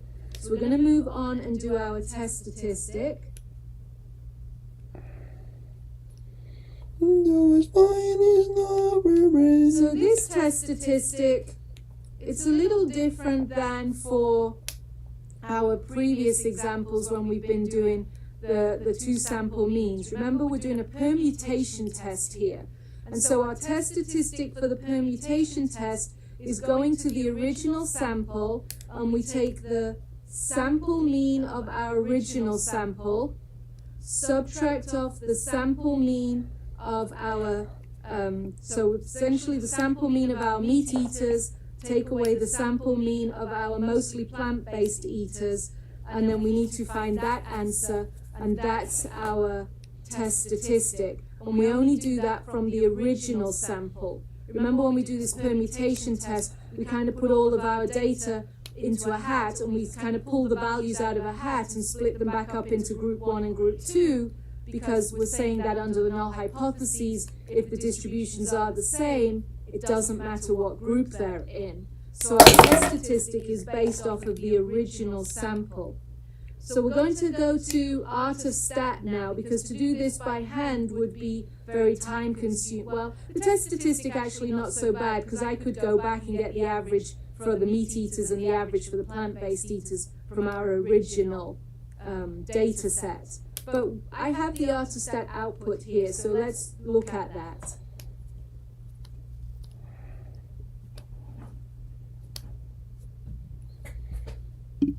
Okay, so here's our permutation test for the means. Just double checking the output. It does tell me permutation test. It does tell me here difference of sample means. So I know I have my permutation test for the means. My data distribution is for my original data, and we can see the X bar 1 is 2.6 and the X bar 2 is 4.2. So our difference between them is negative 1.6. And then the data distribution from the last permutation, we don't really need to look at that. Essentially what we did, if you remember, we do 10,000 permutations. So in other words, we take our two data sets over here and we kind of put them in a hat, and we pull the values out of the hat, and that becomes group 1, and then the other values are group 2, and then we'll find the new test statistic based off of our permuted sample, as it were, and then we would do that over and over 10,000 times, and this is the second graph here is from our last permutation. So we don't really need that one. While we're on here as well, we're going to take a look at the p-value. And so our p-value then is the number of test statistics that have a X bar 1 minus X bar 2 as extreme or more extreme than negative 1.6. And out of our 10,000 permutations, 876 of them had a value as extreme or more extreme as negative 1.6. And so that gives us a p-value of 0.0876. So let's go back to our question and write down the information that we have here. So our test statistic of our original data we saw was negative 1.6, and then our p-value.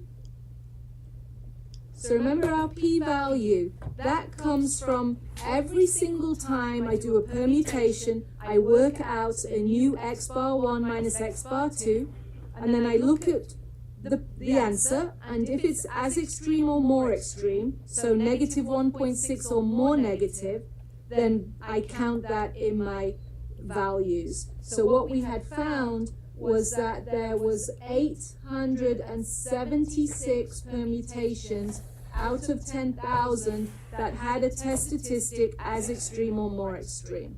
And so turning that into a decimal gave 0.0876. And so that's our p-value. So let's go ahead and write our conclusion. So our conclusion is that with a p-value of 0.0876, so if we think about our usual alpha values, 0.0876 is kind of between 0.05 and a little bit less than 0.1. So when we had those kinds of p-values and no alpha to compare it with, then we would say that we have some evidence. So we could say that there is some evidence of, or some evidence, let me change that, some evidence that the true mean servings of fruits and vegetables, so the true mean servings of fruits and vegetables consumed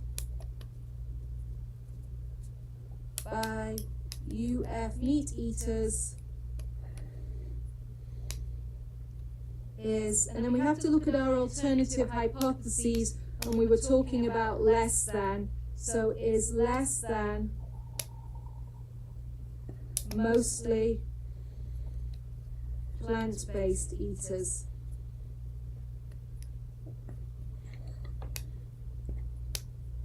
Okay, so some evidence that our true mean servings of fruits and vegetables consumed by UF meat eaters is less than mostly plant-based eaters. But remember what we said with our assumptions. We can really only extend the results to the population of the people that were in the survey, because that's where we took our random sample from, the meat eaters and the plant-based eaters who had completed the survey. So can only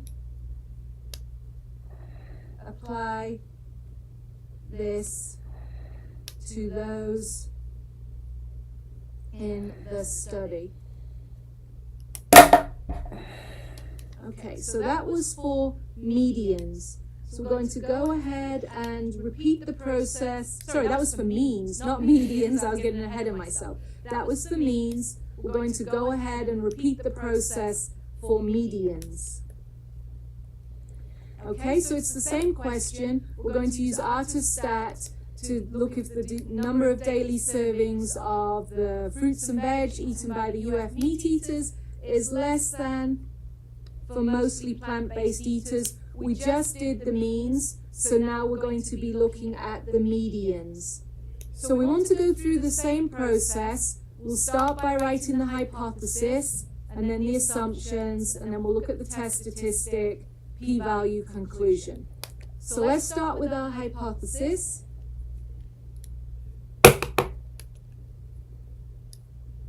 And I'm not going to write it out in as much detail as I had done on the previous when we did the means. You should really write it out in that much detail, but just for this problem, I'm just going to kind of write a little bit less, but if it was a standalone problem, then you should write the full kind of sentence, similar to how I had done previously on the example for the means. So let's do our hypothesis. So our HO, I'm just going to say the population distributions are identical. But remember the previous example I just did kind of gave us the full sentence. So I'm just going to say here the population distributions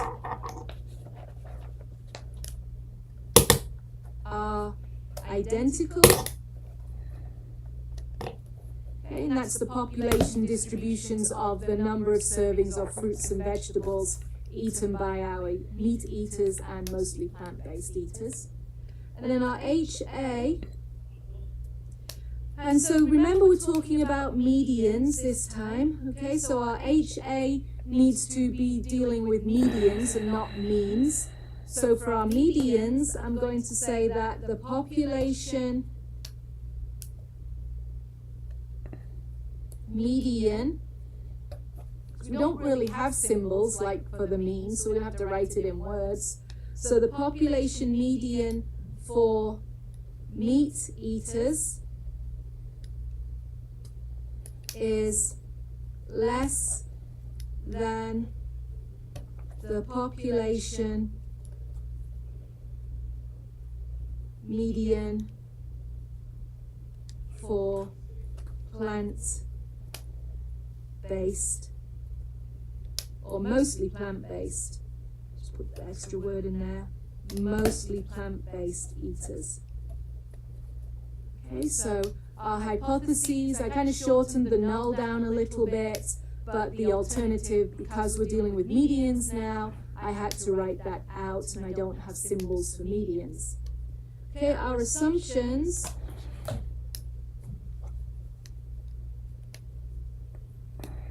So our assumptions are the same.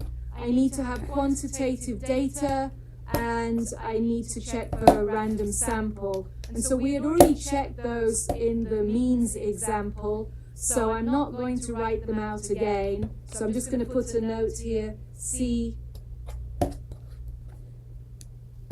previous example.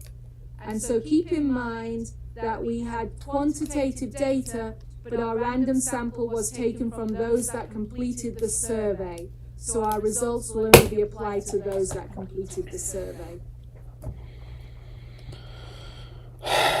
Dude, it's the median of the first minus the median of the second. Like, bro, it's not that difficult. Realize that.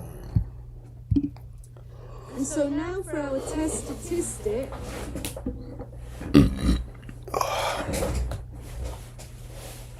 So this time it's not going to be x bar 1 minus x bar 2 because that was for the means. I'm actually dealing with the medians. So again, I don't really have a symbol for median, but if you remember, x bar 1 is sample mean of group 1 and x bar 2 was sample mean of group 2. So I'm going to kind of write the same thing but for medians. So I'm going to say sample median 1, so that's the sample median for our meat eaters, and that's from the original sample, our data set that we have in the problem. Mine is sample median. Sample Oh. 2. And so we could do this by hand. I could get the medians of the meat eaters and the medians of the mostly plant-based eaters, but since I have the ArtofStat output, I'm going to go ahead and look at that. Okay, so here is our ArtofStat output. Let's compare everything looks correct. Permutation test, medians. So we know we're dealing with the permutation test for the medians. Here is our original groups of data. So from those original groups of data, my data distribution of the original data. So I have my median of group 1, my median of group 2, 2.5 take away 3.5 is -1. So that's my test statistic. Then I would go ahead and run my 10,000 permutations. So remember, that's putting those data set back into like a hat, pulling out the group, data values for group 1, the rest would be group 2, work out the medians, subtract it, and then that's my test statistic from the permuted values. And so again, we're kind of ignoring the middle graph because that's from our very last permutation. And then at the bottom, we have our sampling distribution based on the 10,000 random permutations. And we can see that there was 2,402 that yielded a test statistic as extreme or more extreme than -1. So in other words, there was 2,402 new sets of, not new data, but when we did the permutation and we created the new groups, there was 2,402 of those permutations had medians that were -1 or more extreme, so more negative. And that gives us a p-value of 0.2402. So we're going to go back and write that on our paper. Okay, so we said our test statistic was, let me make that a subscript, was -1. And then for our p-value, we had 2,402 out of 10,000 permutations that had a test statistic as extreme or more extreme than the -1. And so that works out to be 0.2402.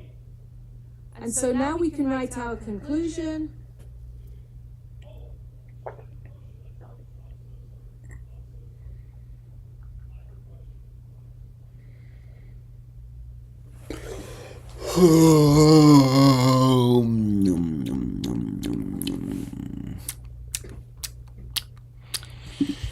Yum.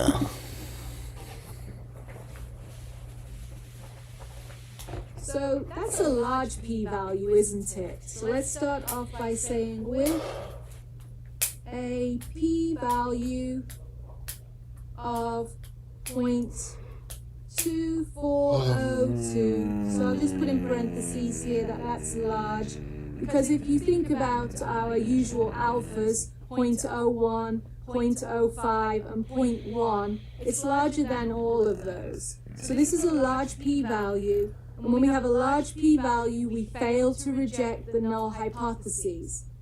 So I fail, or we fail, to reject HO.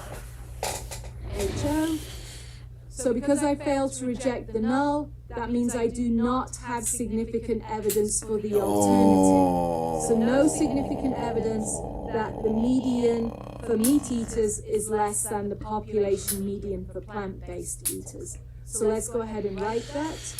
So I can say that there is no significant evidence that the population, or as I said, you could say true. I often say true. So population. I say true. Population median. Number of vegetables consumed. Vegetables.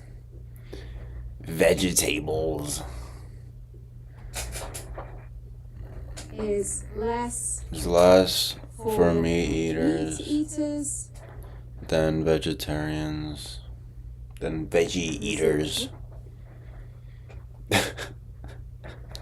So, sorry, I just want to reread through that, make sure I'm saying the right thing here. So there's no significant evidence that the population median number of fruits and vegetables is less for meat eaters than veggie eaters. Like mostly plant-based eaters. So no significant evidence that our population median number of servings of fruits and veg for the meat eaters is less than for the mostly plant-based eaters. But remember what we said about our assumptions? Our assumptions were that the random sample came from the survey. So we can really only extend our results to those people, US students in the survey. So I'll just put a note at the side here. Only extend extendable the results results to the sample size. to those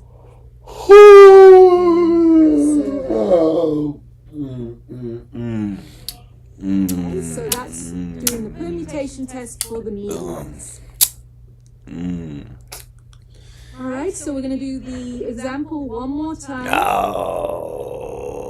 And this time, we're still going to use AutoStat, but this time we're actually going to do a 2-sample t-test. So a t-test for independent means. That's what we're going to look at this time. So we're not going to do the permutation test. We'll do the 2-sample t-test for independent means.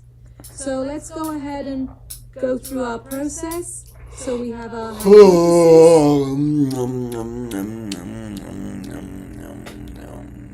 So our hypothesis is back to symbols since we're doing our independent Null means. hypothesis. So we're saying that mu1 mu1 minus mu2 is equal to 0. And then our Alternative hypothesis. is that mu1 minus mu2 is not equal to, is great less than 0 because Remember, we're looking at meat Oh, yeah, eaters being that's less than mostly plant-based eaters Me is with 1, regards so to their numbers of servings of fruits and vegetables consumed. for me is 1 on a is typical less day. than And so, if you think about it, if the meat Yeah, that's eaters true. have less than the mostly plant-based eaters, mu1 would be a smaller number than mu2. So when we subtract them, that's negative, which is less than 0. And I should also define my parameter, where mu1 minus 2 is the difference in the mean, in the true mean servings of vegetables, of fruits fruits and veggies, and vegetables fruits and vegetables consumed by the population, by meat eaters, by the meat or eaters US and meat eaters. the plant eaters, by the meat eaters and the plant only, in the GMO free and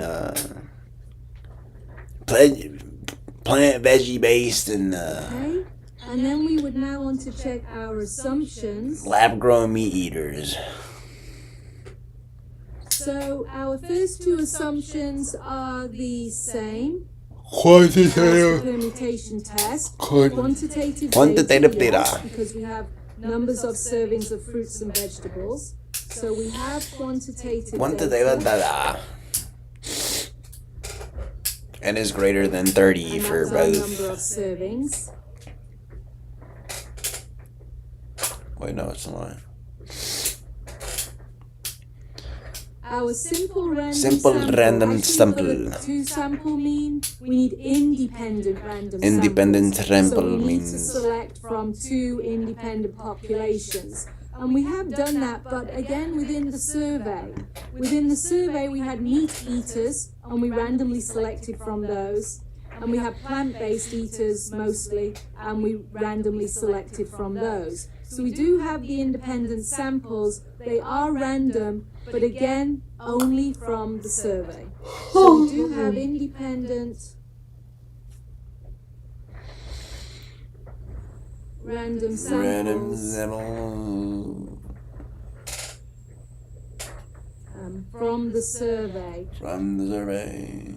So just remember, our results can only be applied to those who are in the survey. Yeah. And then our other assumption when we're doing our t-test for independent means, our 2-sample t-test, we need to make sure t procedures are reasonable.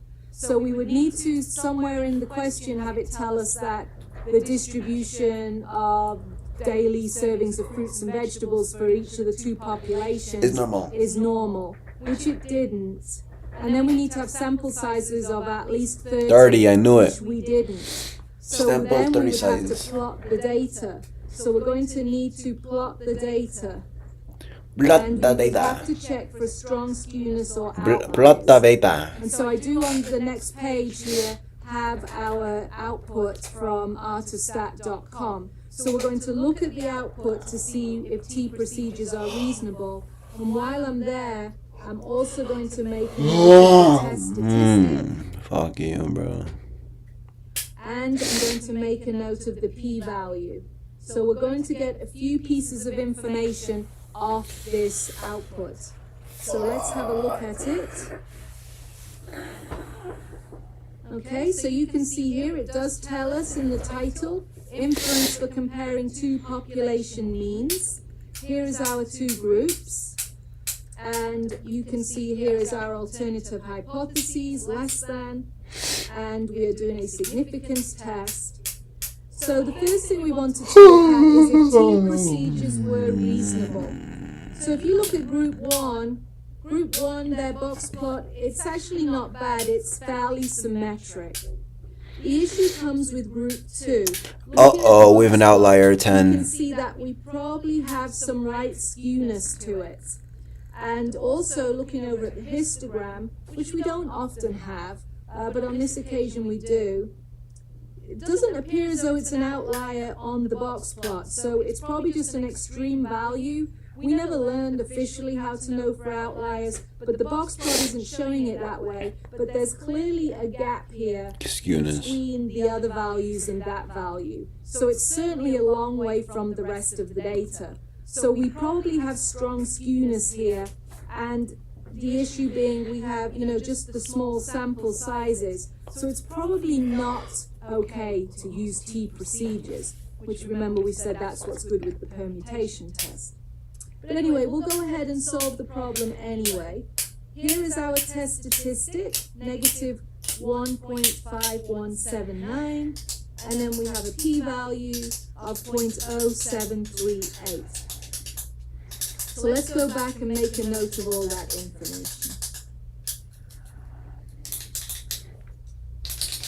Okay, so for our assumptions, we plotted the data. It looks like in group 2, which was our plant-based eaters, that we have strong skewness. So I'm going to say that we have strong skewness in mostly plant-based eaters.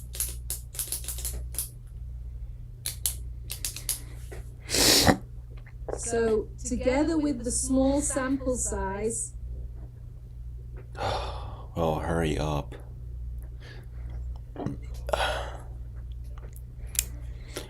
Marinde, what are your beam strive time down to your team time.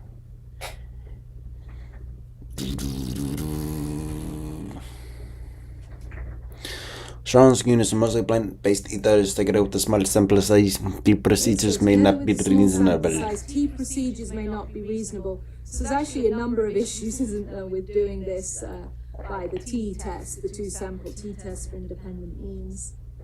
Our test statistic, if it had have been reasonable to do T procedures, so obviously nothing stops us doing the calculation, we just have to be aware that our results may not be valid, is negative 1.5179, and then our p-value, this is all from the output we just looked at, was 0.0738.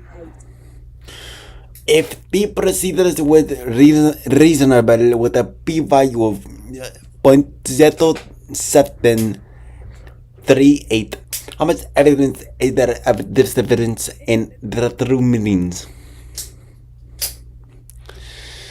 If T procedures were reasonable with a p-value of 0.0783, how much evidence is there of a difference in the true meanings?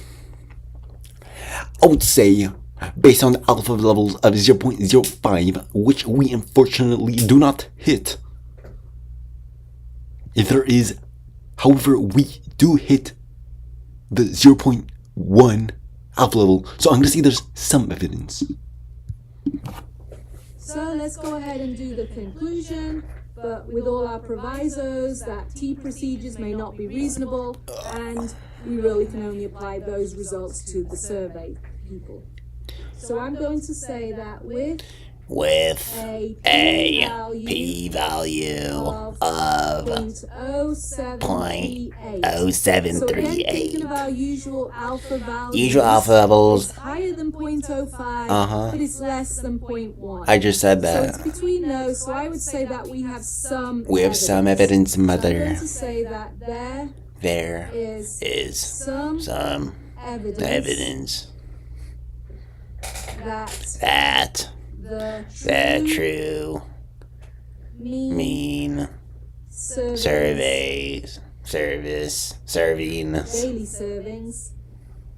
daily servings of fruits and vegetables. Fruits y vegetables.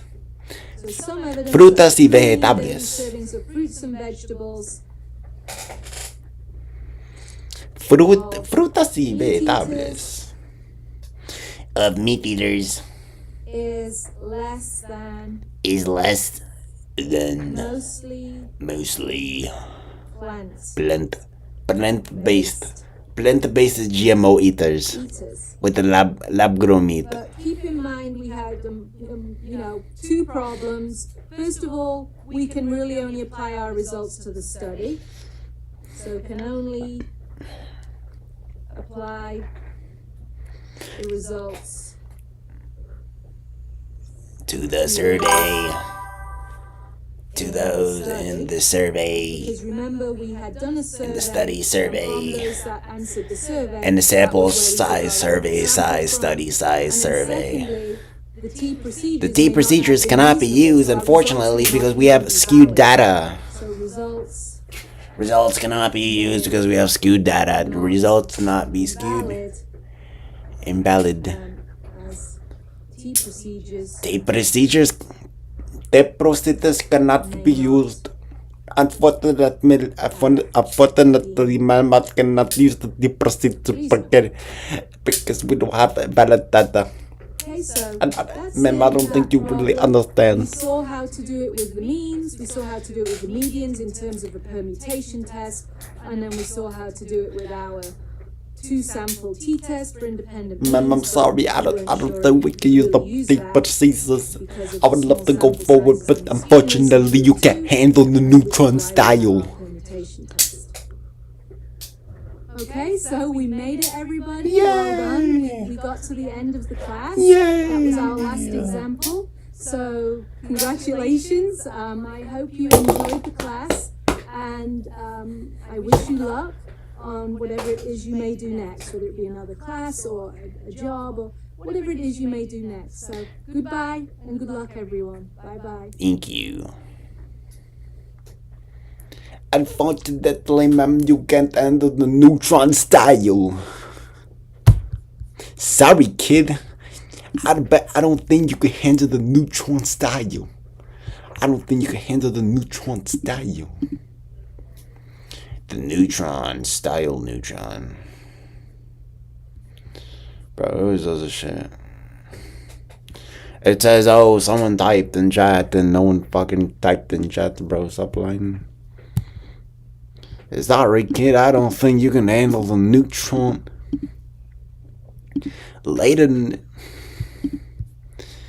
Sorry, kid, I don't think you can handle the neutron style. In 2010 and 2012, Gallup asked the same 50 people how many hours they worked at the job in the past of the days. Is the difference in the population mean the amount of hours worked at the job between 2010 and 2012? Which has been an example of independent sample. Just with the independent sample, but could be used to the same people. Easy. In 2012, the General Society survey included a question that asked if participants how many hours they worked a week. Alright, that's quantitative data. The men work more hours at the job than females. What's been an example of independent samples? What I already know, since we're dealing with gender, I know it's gonna be an independent sample. Easy. Doctors are interested in seeing what type of art support helps the most to alleviate food pain. 25 volunteers as to where what type of art support 1 week and rate the level of pain on a scale from 1 to 10. Long time no see, my friend. 25. Who the fuck just said that? Blackout. I don't even know who fuck you is, bro. 25 volunteers. I said 25, not 24, 25. Dog, what is that accent? Oh fuck no, I make shit up right now. 25 What happened to the rest of chat? I asked to where. I don't know. I've known you for 2 years, you ain't use that accent, bro. Well, I never use it. I'm a little Africano. I'm a little Ibani, if you got my drift, man. 25 volunteers as to where one type of art support 1 week and rank the pain for scale from 1 to 10. Alright, so I know that we deal with the pen examples. The next week, the wedding of the type of art support. And once again, rank the pain. Oh no, bro, I seen you rap 2 years ago, that shit was not Italian. The type of art support that each participant do the first week with random selected 2 types. Which art support is better? I know.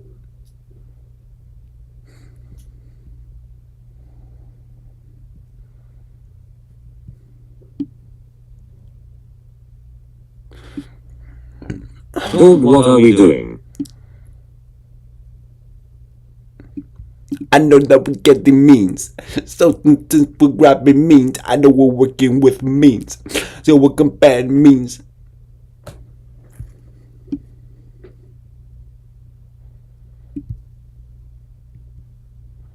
As comparing means from the band examples. Doctors are interested in seeing if lifting weights to alleviate back pain is effective.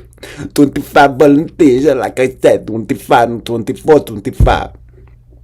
At the rank the level of pain on the scale from 1 to 10, like I just said. For the next 2 months, they exercise for 2 months actually, with a physical therapist. The volunteers focus on different weightlifting exercises that strengthen the back. 25 volunteers I get as the rank the level of pain on a scale from 1 to 10. With a marathon staff to complete the exercises. I'd raise. Since I know that we got to deal with the means.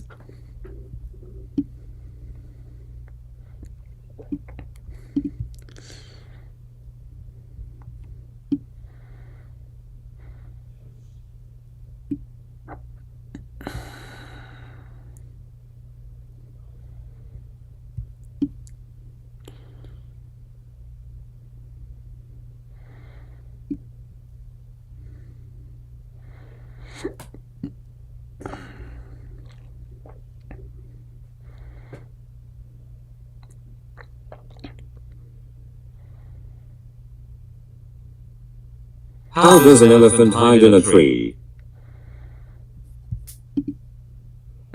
I don't fucking know. Where did you get he that from? He climbs to the top and paints his balls red. Okay, bro. Fuck. What the fuck?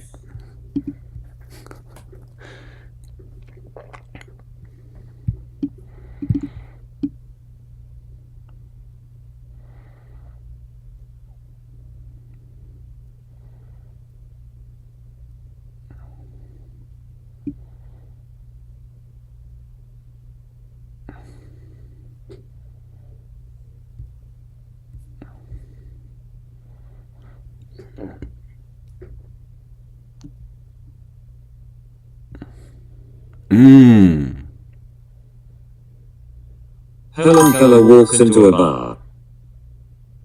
Then a chair. Then a table. Then a wall.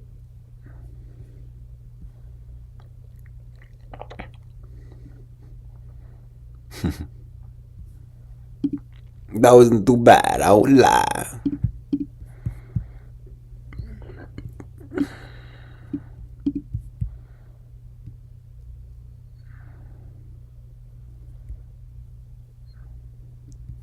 Safe to say she didn't see that one coming. You gonna finish the elephant one?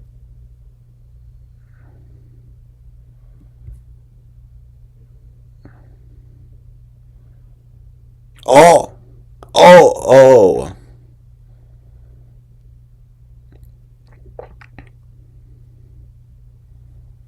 Cygnus XL, how do you know an elephant is in your bathtub? When your dick touches the wall.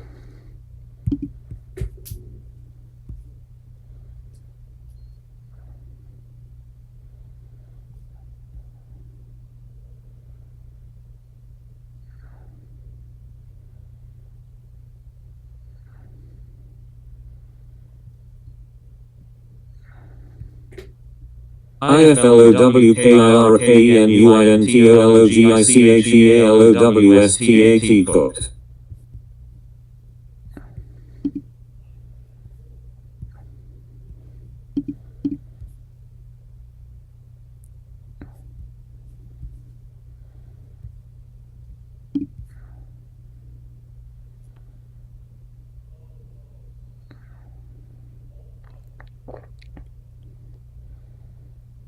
Bro switching tabs like yes, checking cams in FNAF.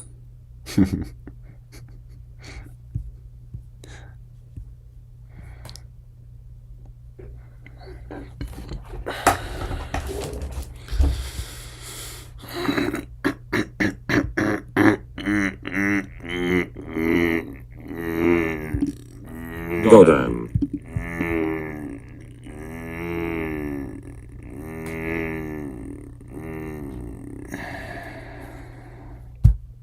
That mustache making you look like your accent. Stop mooing.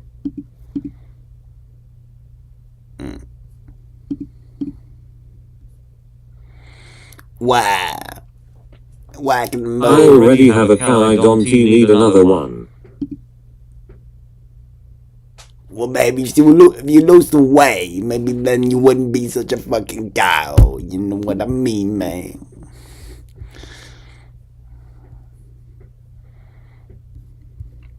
You look like a Luigi.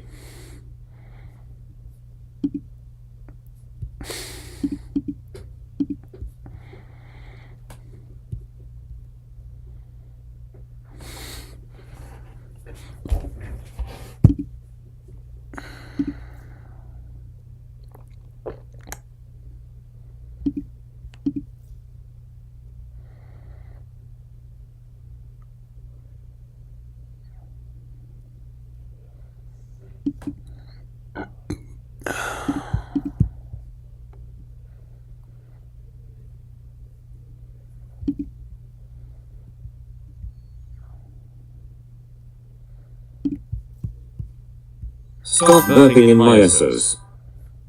Ears.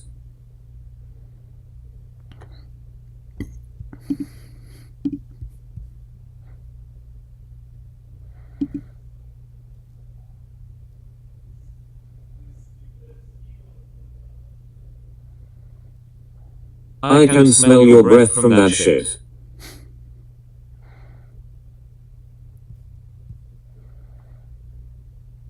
It smells like onions and tomato soup.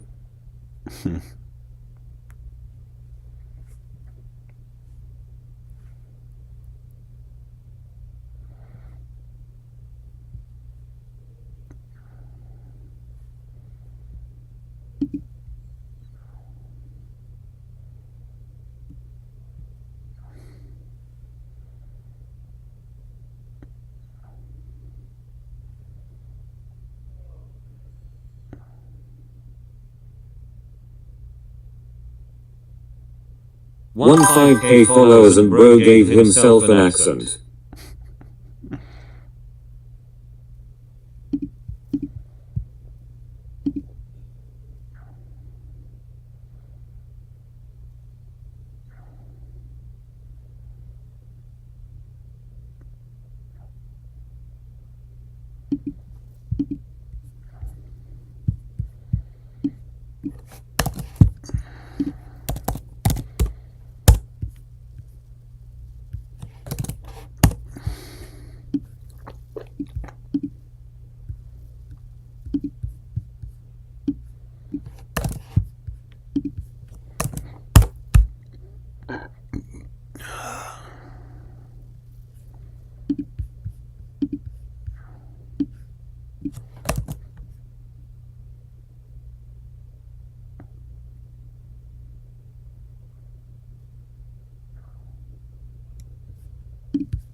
Amanda warrior, mean stride. Today some so you mean bride.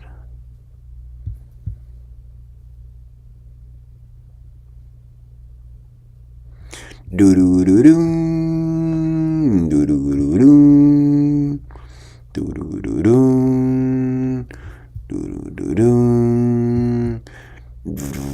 Those mine is not for rent to any god or government. Always hopeful you're discontent. You know changes aren't permanent, but changes.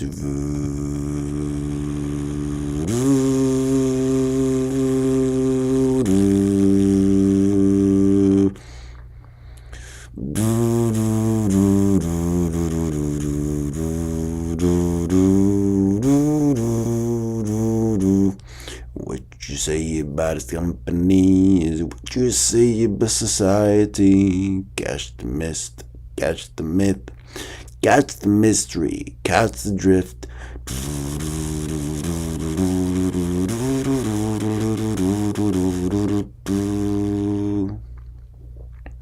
The world is love and life fall deep.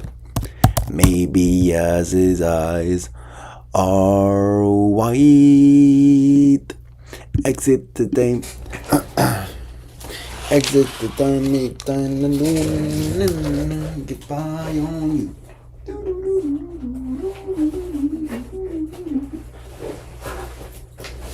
Though his mind is not for rent, don't put him down as arrogant.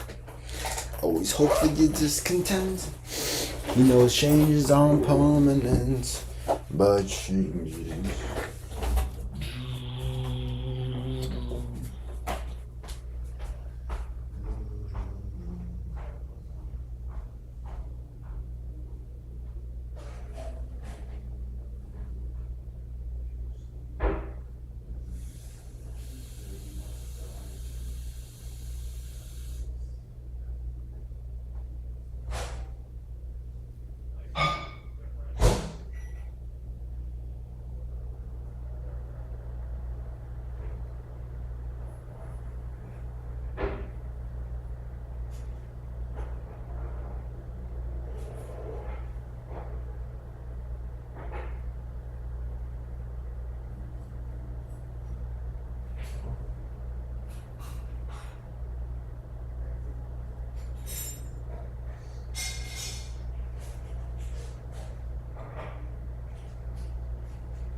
Monday morning.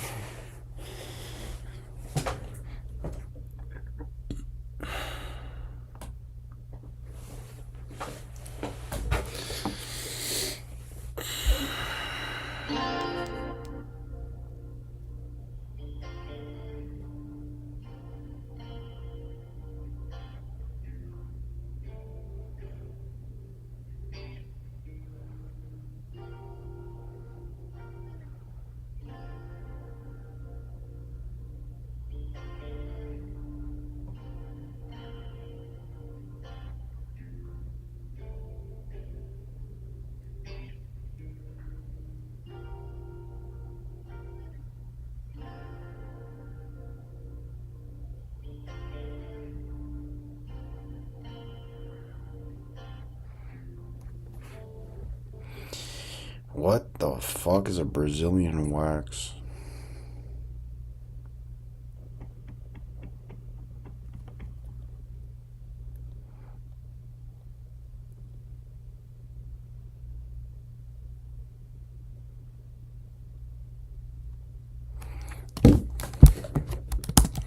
Fuck it, I don't care. You can kill me, Apple. I mean, YouTube.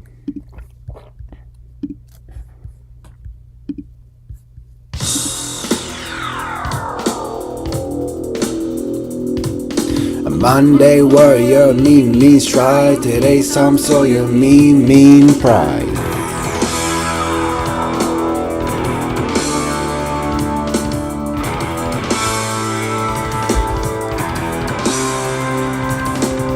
Where is the other? Though his mind is not for rent. Bro, what the? Where's the others? I don't know what others.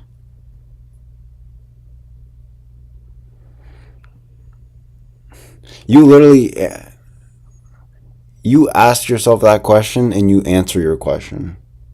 If you think out loud and just say that question out loud or to yourself, if you just say it to yourself, you don't even have to ask me.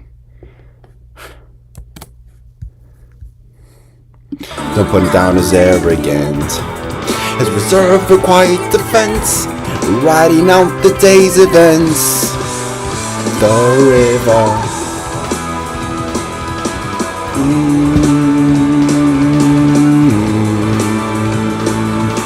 Boom, boom, boom, boom, boom.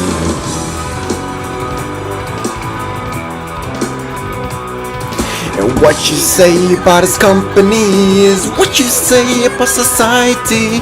Catch the mist, catch the myth, catch the mystery, catch the drift.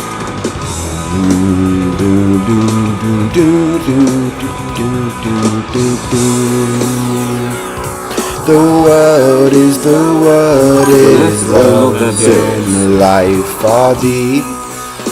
Maybe as the skies are white. Relax, bro, not that serious. I know, it's just like, dude. I mean, I'm just like, dude, I kind of is serious, dude, because you want to know how many questions, like, times I get asked that, and it's just like, bro, like, you guys, bro, I'm doing this shit for fucking 7 years, bro. We're asking where the others, like, no, there's no fucking others, bro. Why would there be others? Why would there be others? And if there are others, they just bots, or it's just spammers, or it's just people that I banned. Like I banned a guy yesterday who was spamming a bunch of dick jokes. It wasn't even funny. That's all I get, bro. Never any good interaction. Only good person is Cygnus. Cygnus is the only one that actually ever offered anything and is actually consistent with it. Everyone else can just, dude, suck a dick, honestly, bro. Today's Tom Sawyer gets high on you. When the space invades, he gets by on you.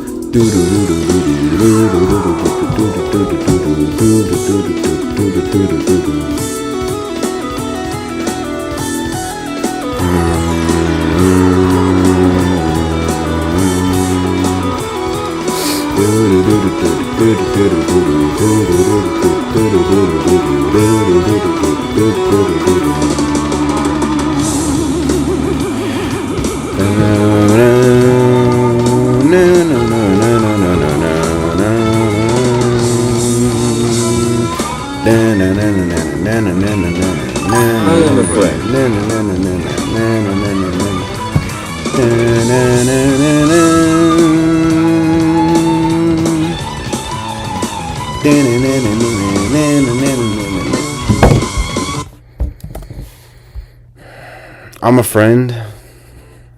Sure, bro. You say like maybe 2 things. Yesterday, you only said 1 thing.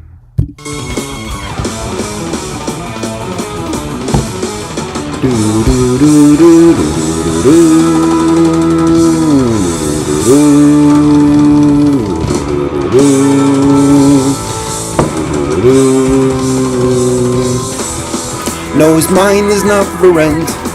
Till he got a government. Always hope for your discontent. He knows changes aren't permanent, but changes.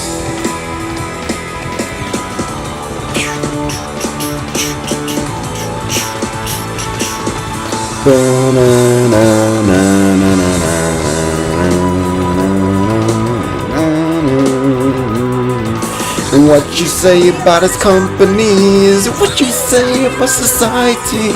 Catch the witness, catch the wit, catch the spirit, catch the spit.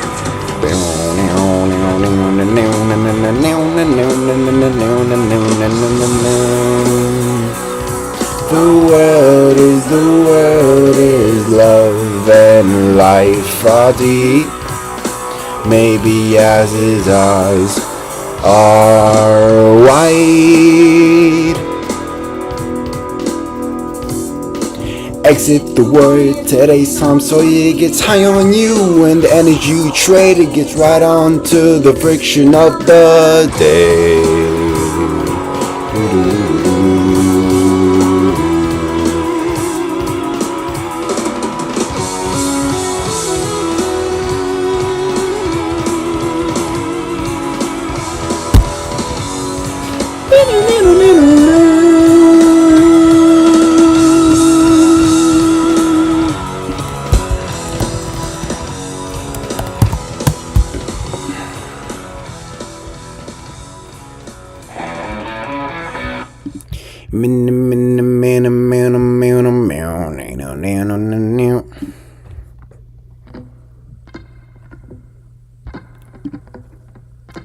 I'm gonna get fucking copyright strikes, but I don't care anymore, bro.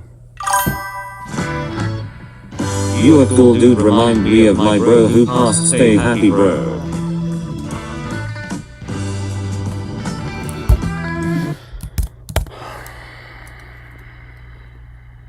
Bro as in brother or friend? Also rip.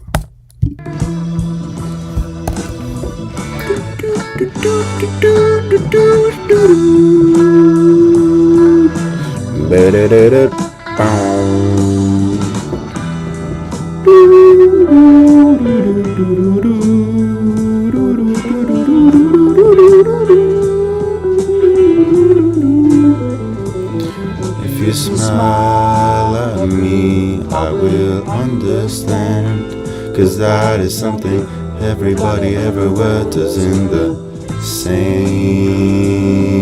language.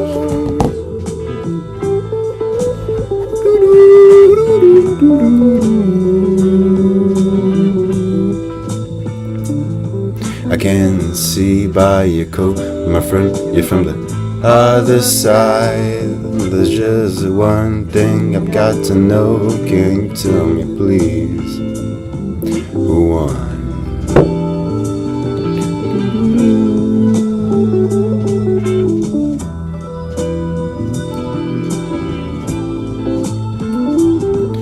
Say, can I have some of your purple berries? Yes, I've been eating them for 6-7 weeks now. Haven't got sick ones, probably keep us both alive.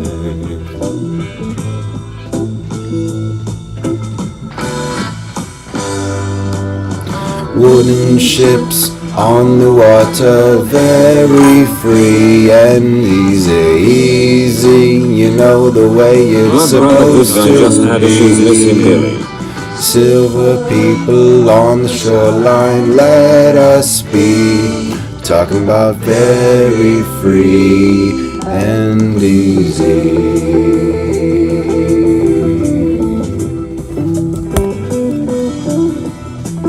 Damn.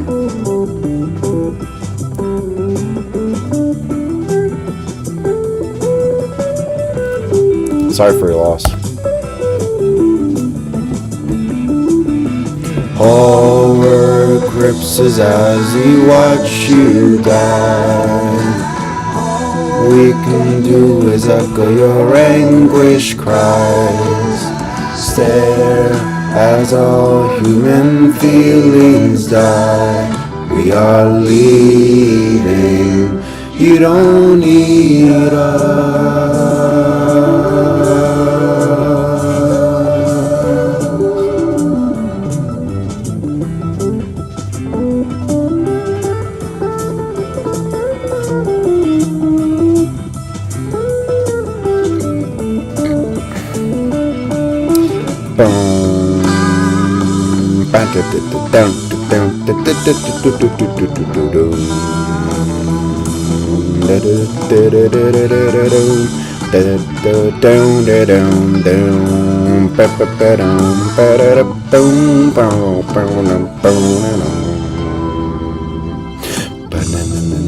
Music is earthing donkey, stop it, it's good for the soul.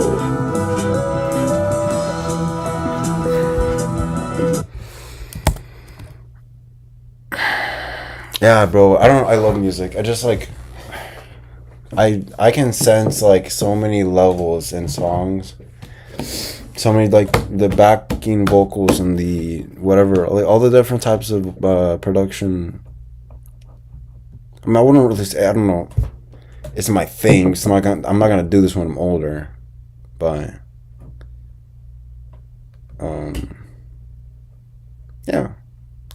I mean, there's always a way to keep it alive.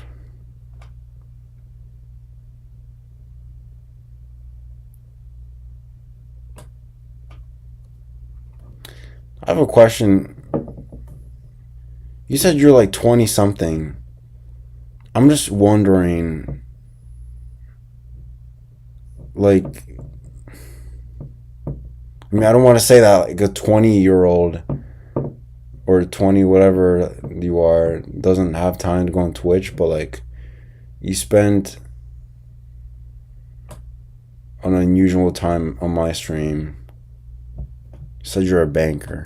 You spend an unusual amount of time on my stream. I'm not saying that as a as like anything weird, but it's like hard for me to buy. You're a banker, you're 20 something years old, bro, and you're on this guy's stream at 11:30. Like my question is, what are your priorities, really?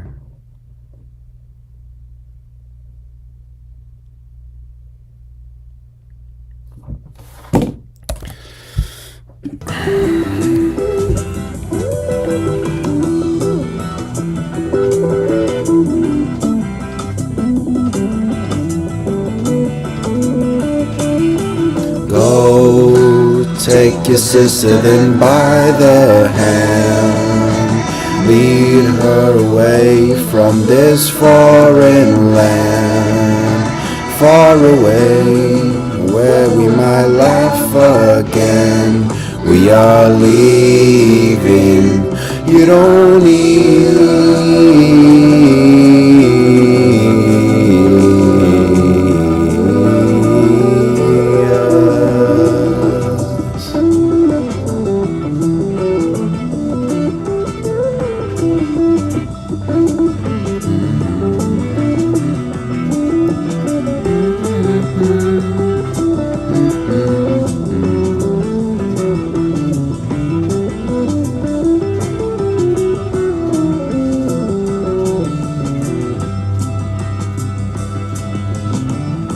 It's a fair wind blowing warm out of the south of my shoulder.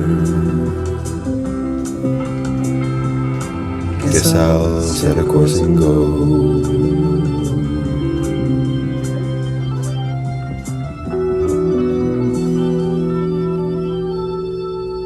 This song does a great job at setting scenery and like making you feel like you're literally on a wooden ship in like you're just stranded pretty much.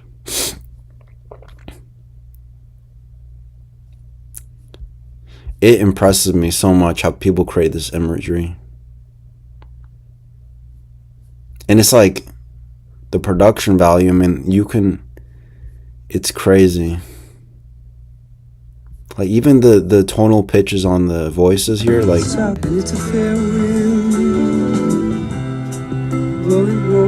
right the south of my shoulder.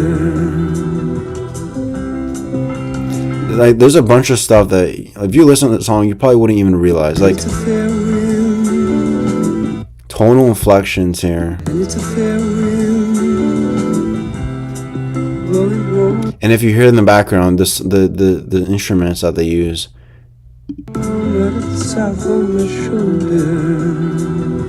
They have traditional drum kit, but like they also have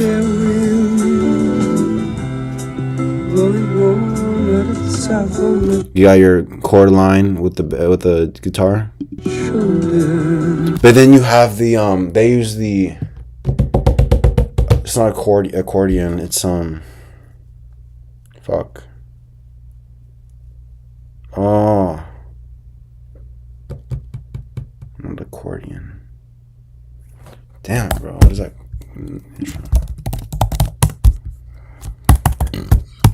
It's an organ. I am 24. Why unusual time? I only tune in a bit in the evening. I don't sleep well, so I look at different channels. Don't understand what you are saying.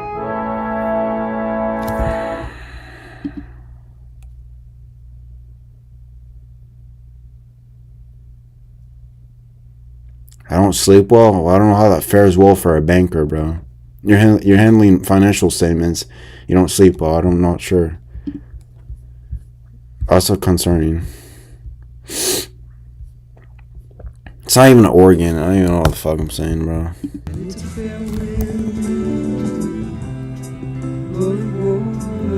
It's... What is that instrument? It's like a...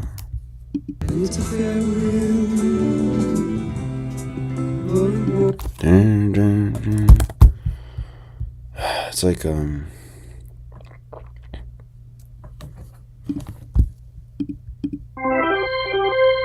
no, it is an organ. It is an organ.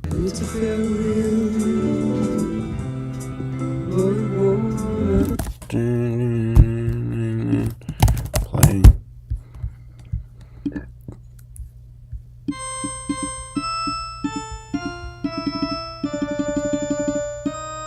It is an organ.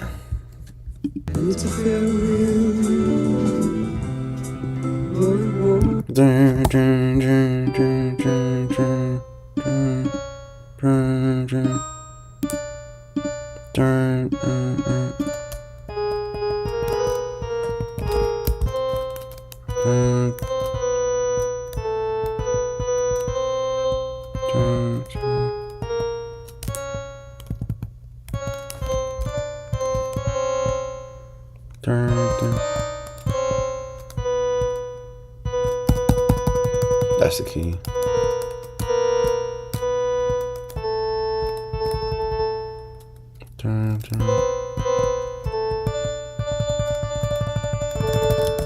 What is it?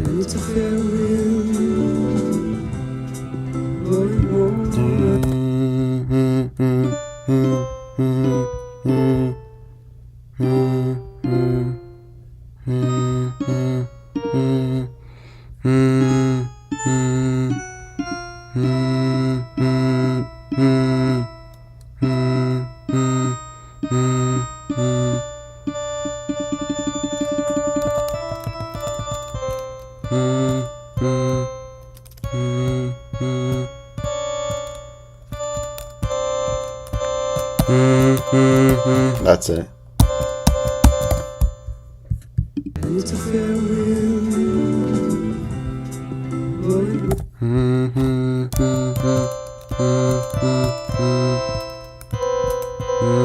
Something like that. He's an organ though, it's pretty cool.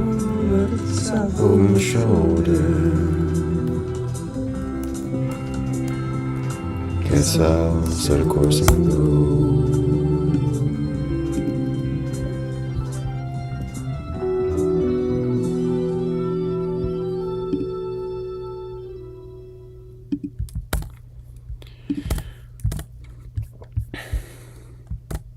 If you smile at me, I will understand.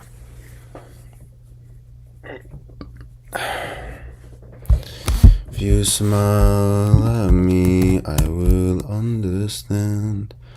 'Cause that is something everybody everywhere does in the same language. Trust me, I do my job well anyway. If I am bothering you in any way, let me know. ILL stop. I didn't say you were bothering me.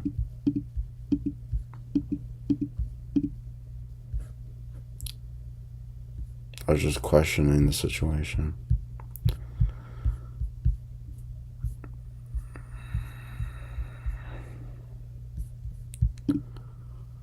If you smile at me, I will understand. 'Cause that is something everybody everywhere does in the same language. I can see by your coat, my friend, you're from the other side. There's just one thing I've got to know. Can you tell me, please?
Holy.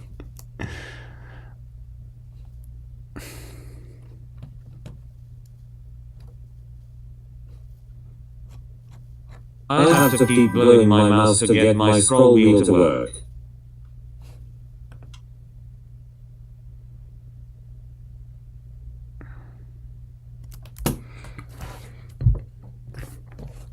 I'm not gonna play Minecraft actually right now because I can't. I start and I just like I literally have to wake up at 6 o'clock, bro. What do you say, blowing your mouse? Well, good. Get used to blowing it because that's how you're gonna make cash nowadays.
I'm hoping you last forever.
Why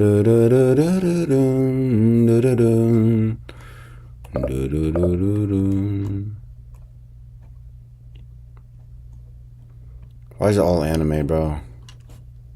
Why is it all anime?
Difficult, bro.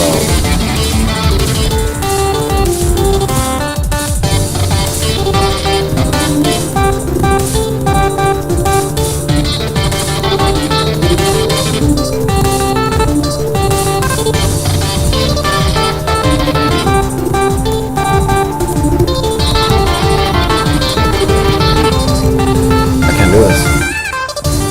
It's fucking impossible. I'm not good. I'm not that good.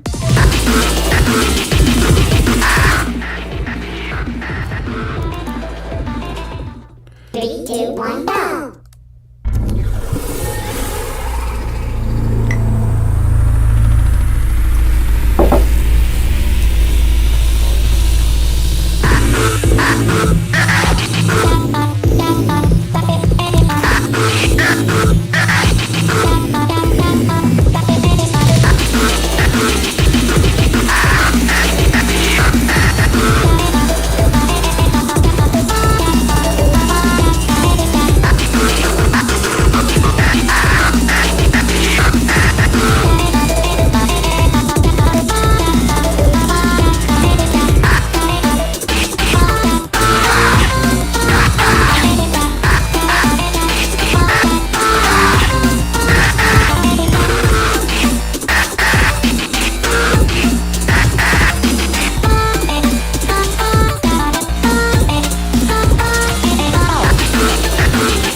Not bad. 95. Take that. Good shit. Let me see if I can lose 32. This will be difficult. This is gonna be difficult. 3, 2, 1, go!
gonna stream soon, bro.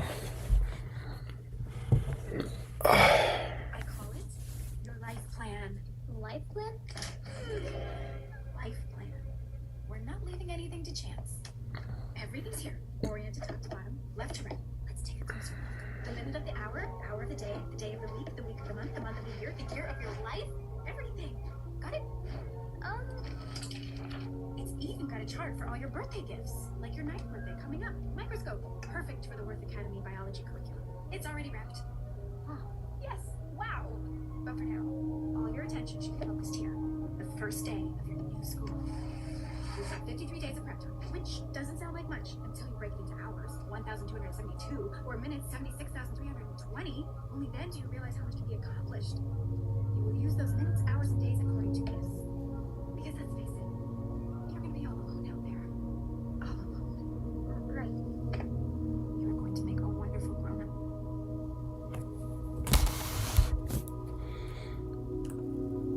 Replace molten cheese with blood.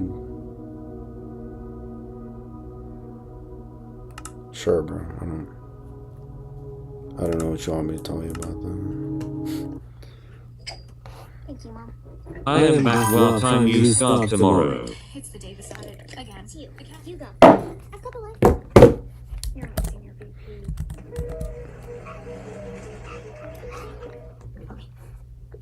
What do you mean, what time do I start tomorrow? Start my stream?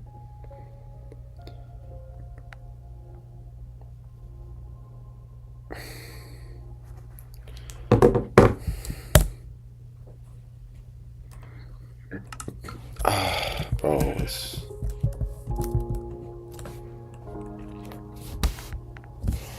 I want to try the new...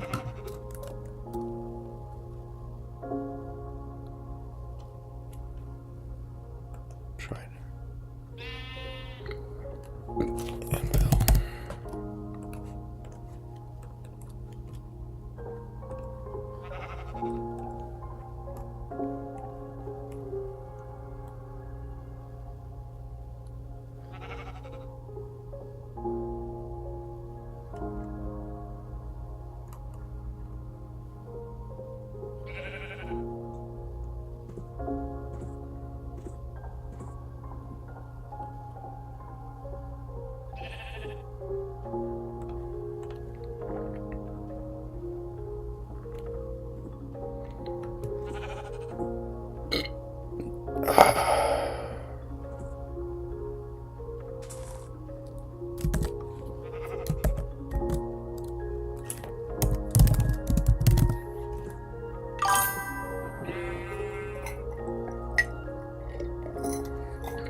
Classes meaning get some sleep.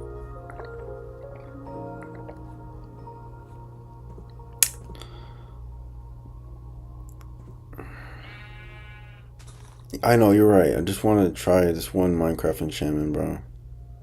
I have to wake up at 6:30. I'm drinking my Valerian tea right now, so I can get knocked out and have lucid dreams.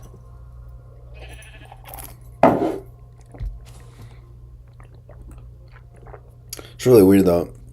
A lot of people say that Valerian tastes like, smells like feet, which I mean, like, you must be smelling a lot of feet to know.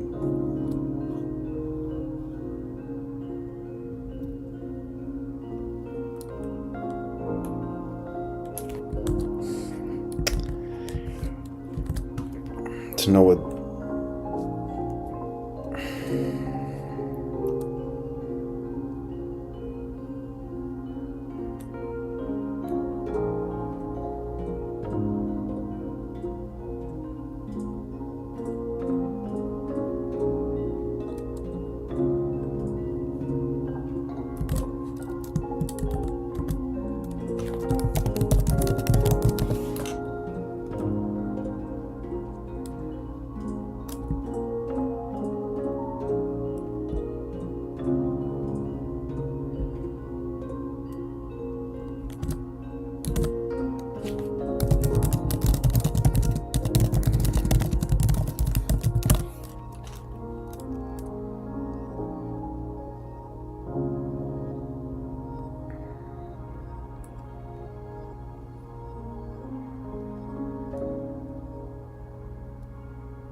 Riptide, that's what it is.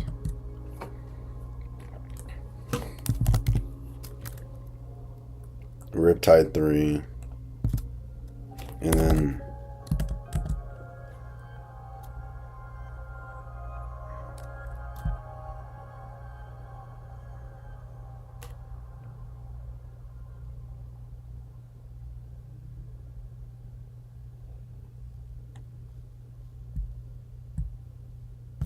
Loyalty.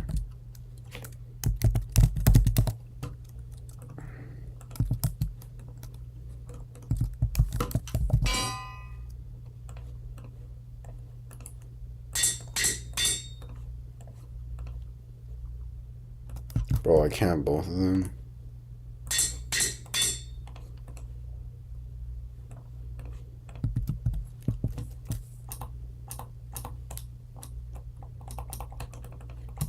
I can't throw it. What are you talking about?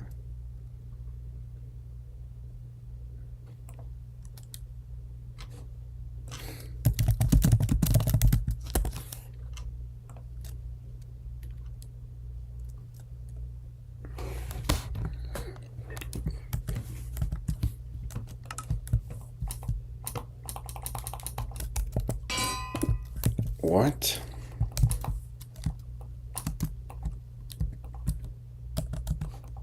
Doesn't even work.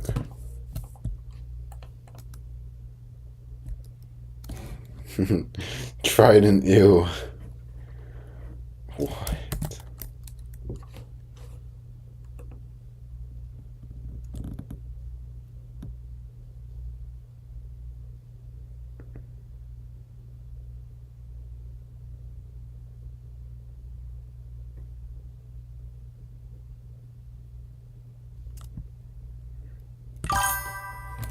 It only works if you're in water, bro? Really?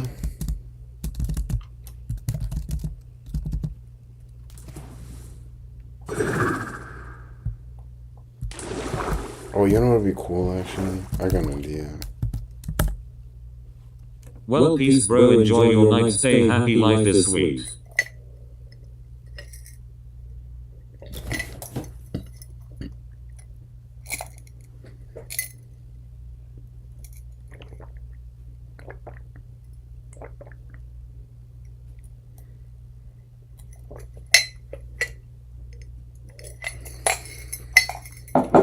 Thanks. Enjoy your night too. Fuck.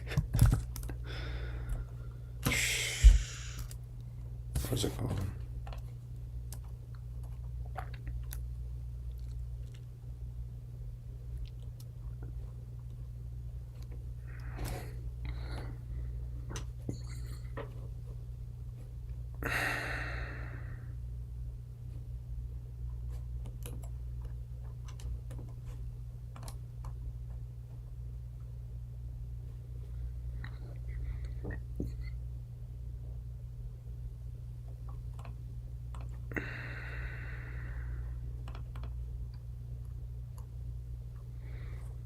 Elytra.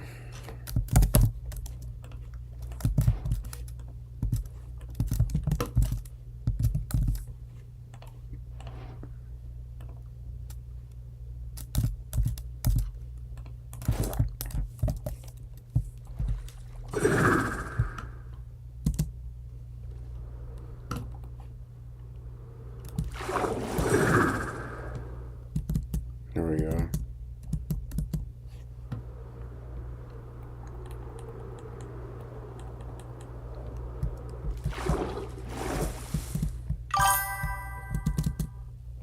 Kind of works.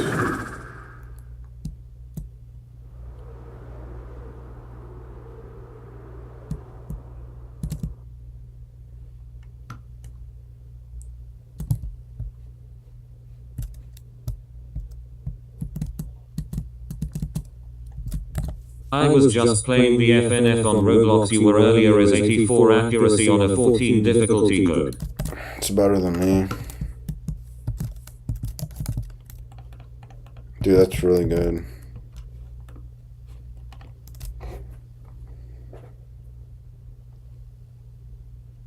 What song was it?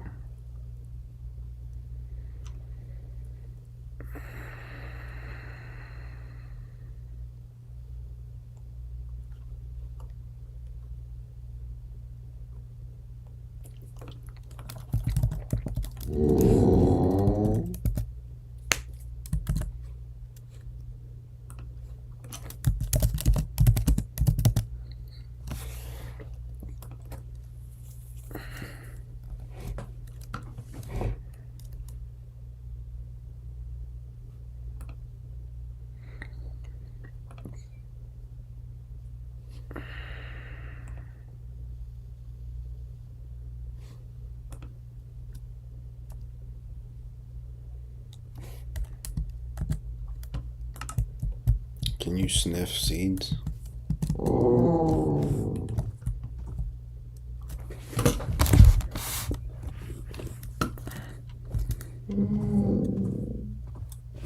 It's kind of cute, actually.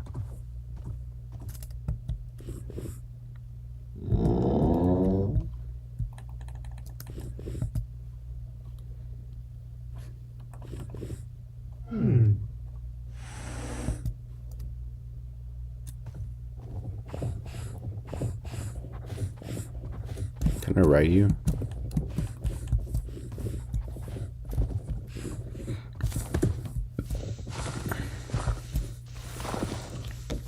Aw. Torch flower seed. Thanks, bro. Oh. You like this?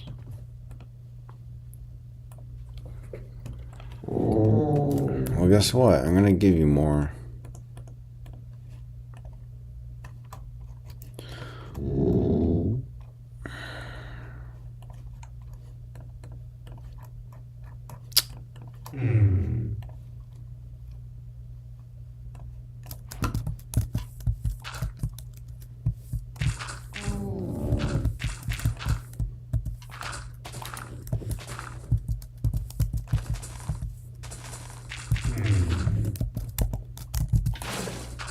Oh my god, bro.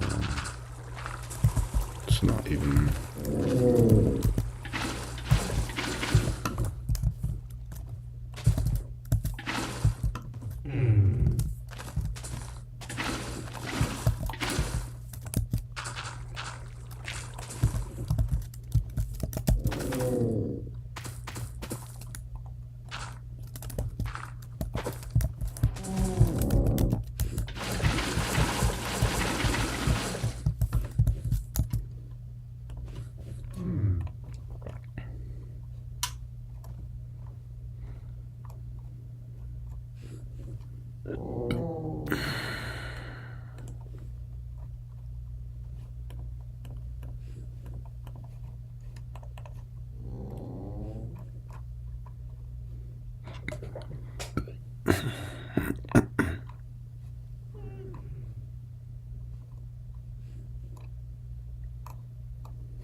What do I get for harvest these?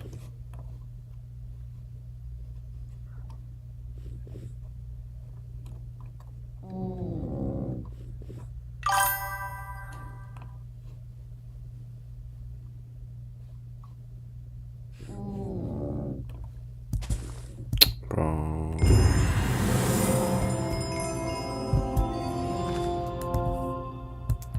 Sears dedication, you get a netherite hoe. It was expurgation. I don't know what that one is, not gonna lie. I was just asking you, it was kind of like partially a filler question, but I'll check it out maybe next stream.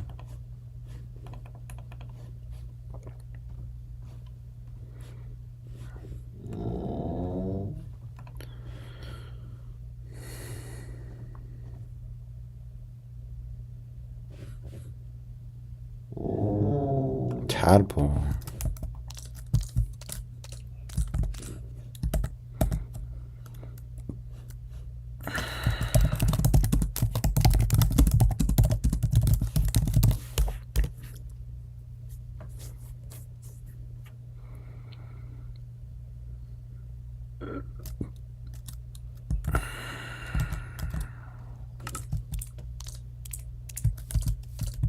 This way.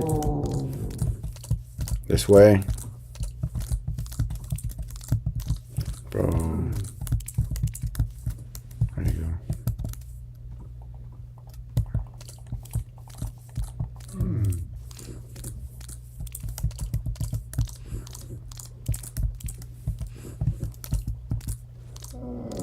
Are they stupid?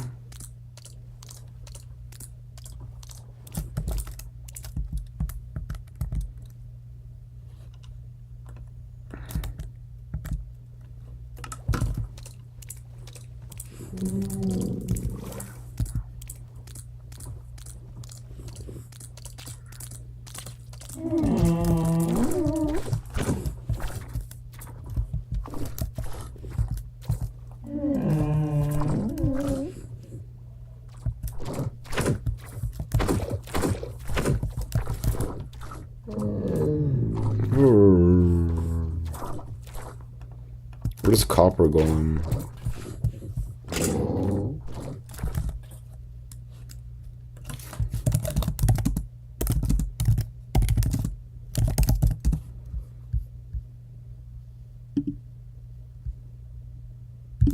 My God, what does copper golem do in MC, bro?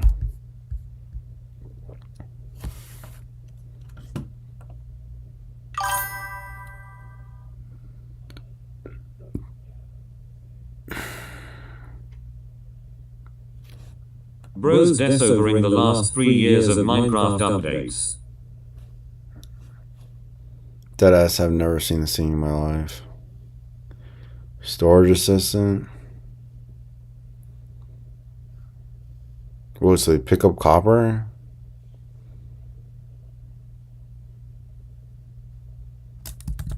Bro, I feel like this is such a waste. Like, what?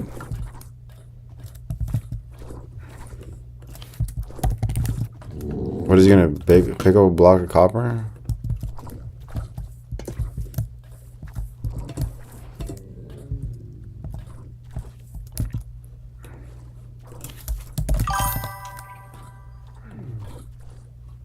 Copper? What are copper chests? Why are there copper chests now? Do your thing, dude.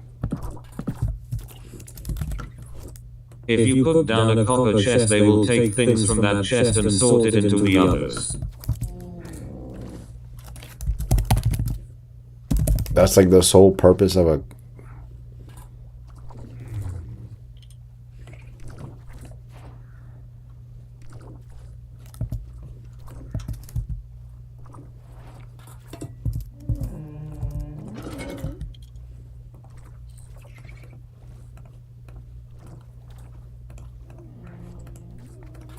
I'm gonna put that, and that in there.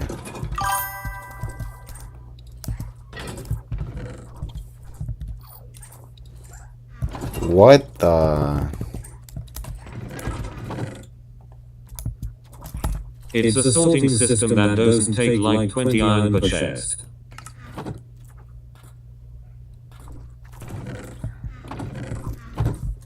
What do you mean doesn't take 20 iron per... How does it know how to sort it? Like, what if I just put, like... What if I just get a bunch of random stuff, right? And just, like...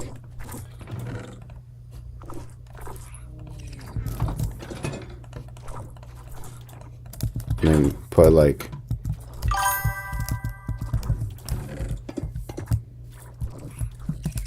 Just one clanker for all your sorting. This is the one clanker I appreciate. That's pretty cool, though.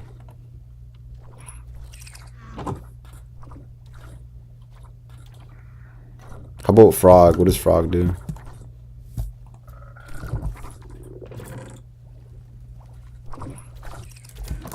I like them. They look derpy.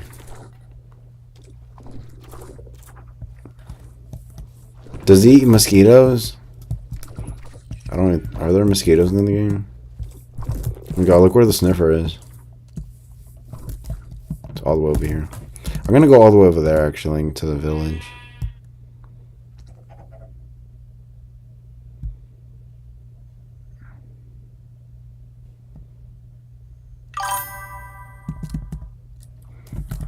Frogs were added in 2022, bro. Dude, I wasn't playing. I told you. Everyone keep asking me like on stream. They're like, bro, you're lying. Like you've been playing Minecraft recently. Like, no, dude, I haven't played Minecraft in a long time. That's why I was literally asking you how to get mods and how to enter Hypixel and shit like that. Cause dude, that's like how long I haven't played.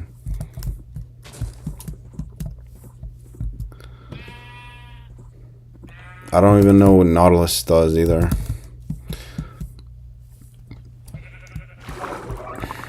Oh, you told me you couldn't ride them, right?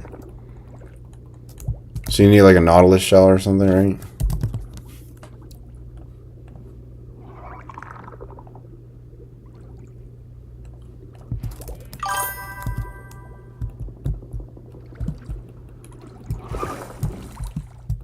How do I ride you? I mean Nautilus on you, so that's fair. Do I need a saddle? Well, this doesn't make any. This doesn't even make sense. Cause maybe I gotta give it food. What am I doing? Fish.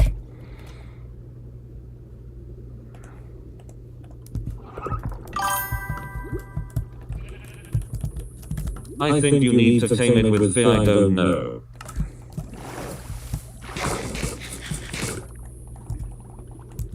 Maybe he likes pufferfish. Maybe like seaweed. What do Nautilus eat in Minecraft? Pufferfish. Yeah, you're right. Or I was right.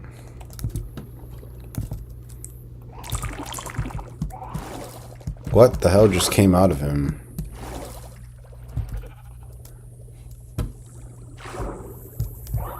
Oh, there we go.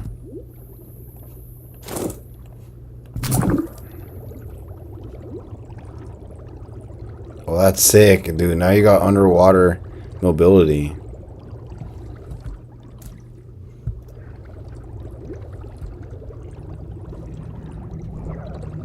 That's sick. I can't lie, this is a good addition. Because initially we had the dolphins, but the dolphins you can only go so far with them.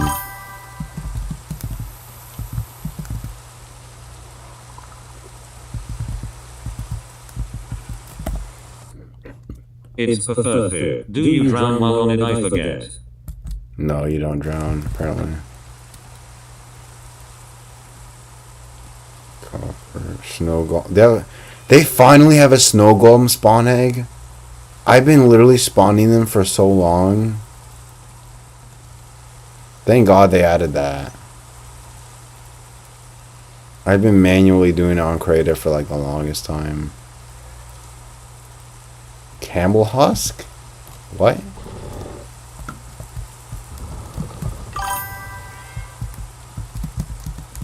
Damn TTS waiting for you to tab into work, but I can't say anything since I couldn't get my chat to work.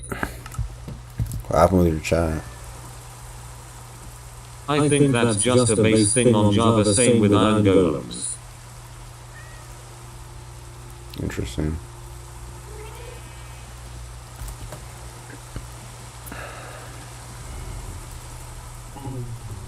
Creaking.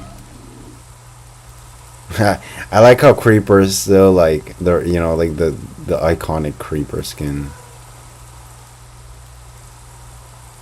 I kind of want to start a whole war right now of new mobs I haven't used yet. Guardian, Ravager. Okay, I know all this stuff. Blaze, Gas, Happy Ghast.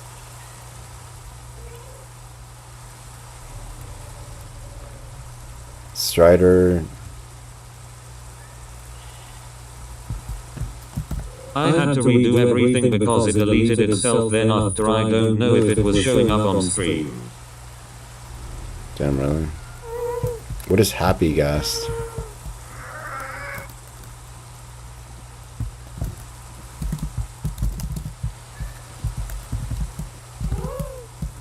Why is he happy? You're supposed to be killing me. You can ride them. How?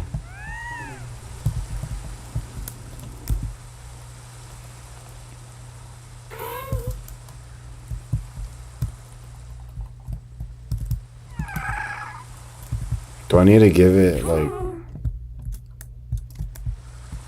Gas saddle or something. Forget what it's called.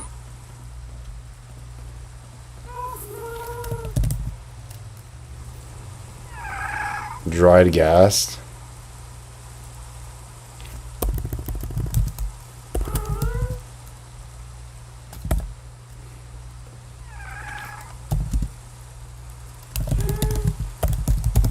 Alright, I'm gonna end stream really soon, bro. Just saying. Gas harness? I actually gotta go to sleep. That's not even a thing. You gotta craft it, bro.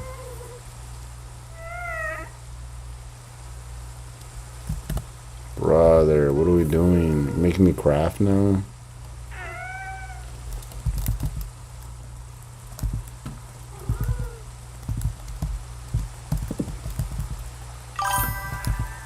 So I need glass blocks.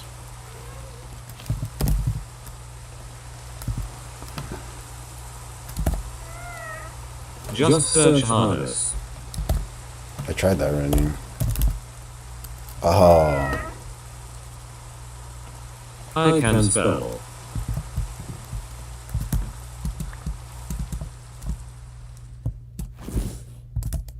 What the hell?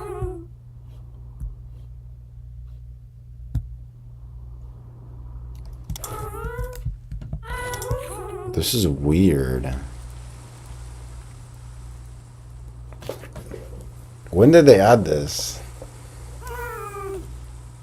And do they spawn in the nether? And are they like... Are they bad? Like, if I spawn a zombie or something...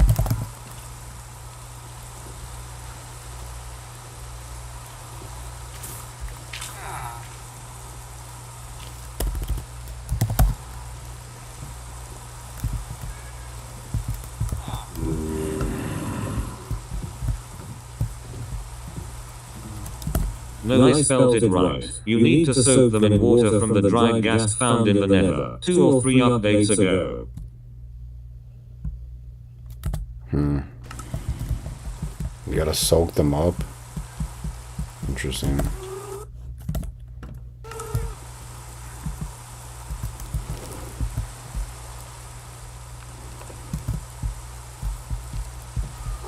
So you can't look at this guy?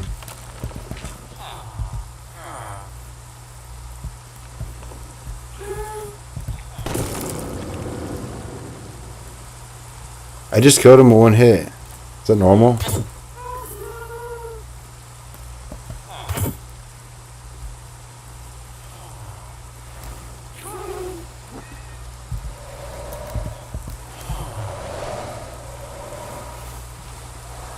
So they're friendly.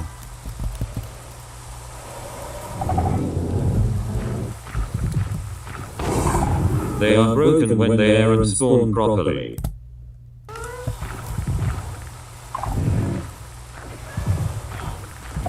Damn, even the warden doesn't want to kill the... You need to put a freaking heart between 2 pale logs.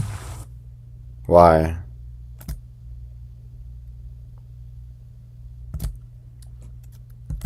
Then wait for night. Kraken heart between...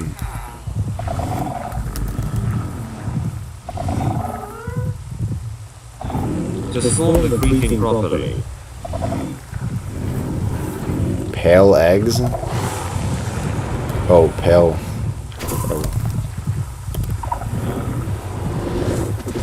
Does it matter which?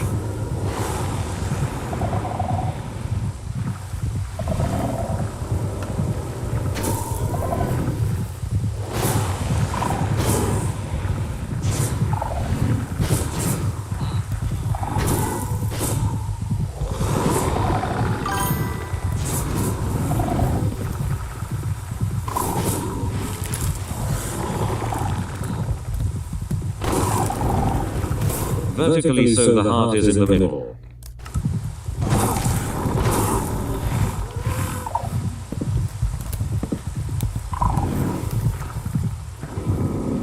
Oh.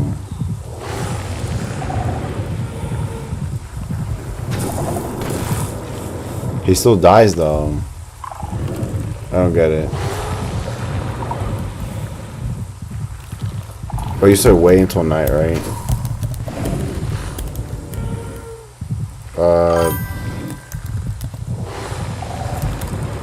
Is that night?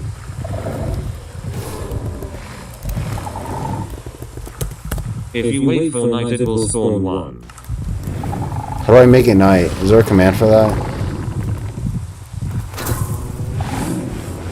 Two times set night.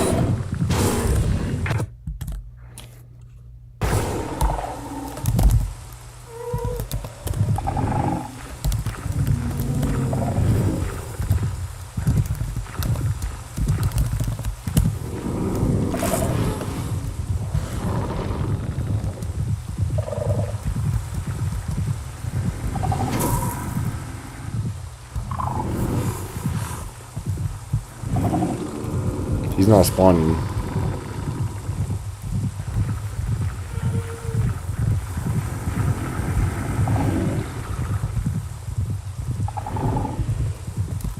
Is that him?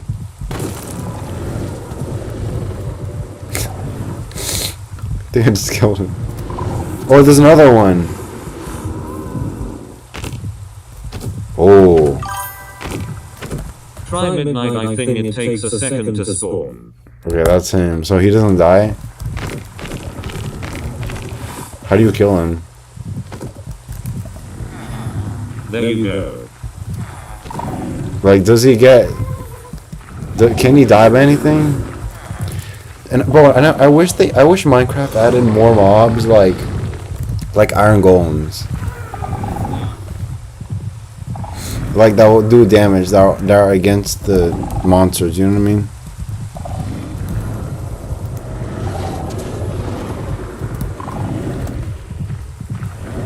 But they never did add. Jesus.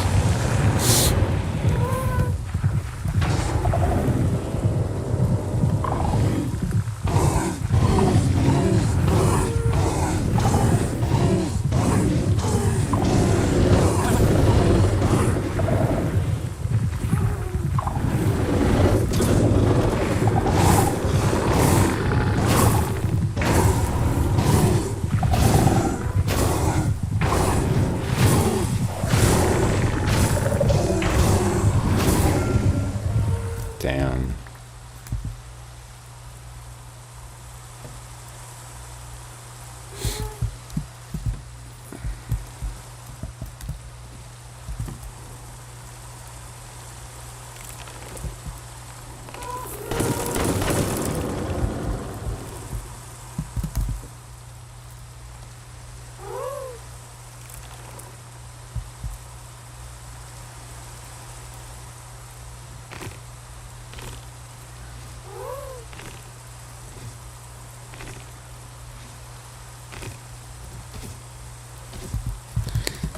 I wonder if there's any other, like...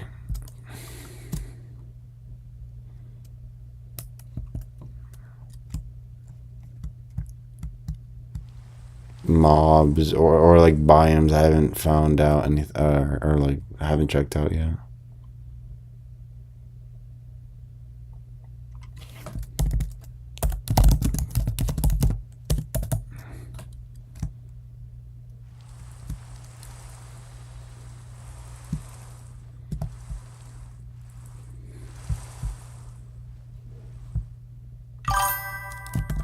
By breaking the creaking heart, but don't because you'll get wiped out by that warden. If you go into survival he won't move while being looked at. Do locate biome pale garden. Pale garden.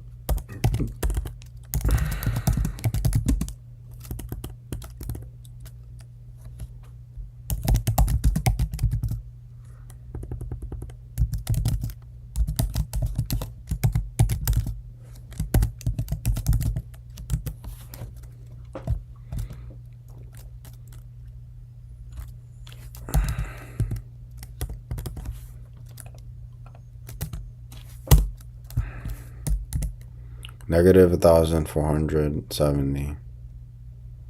Negative 1,400 and then negative 4. 1,400. 1,400 and 400. So that way.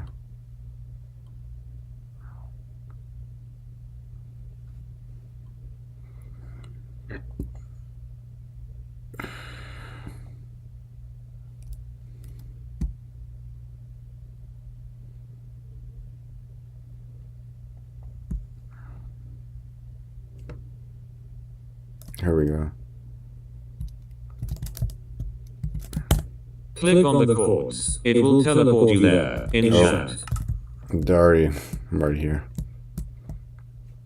So this is what it is?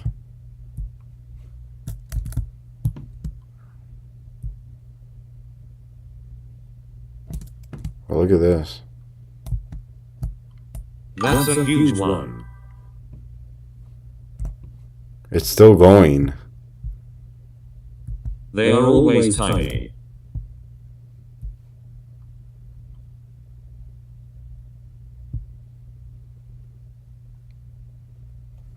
This one's huge, bro.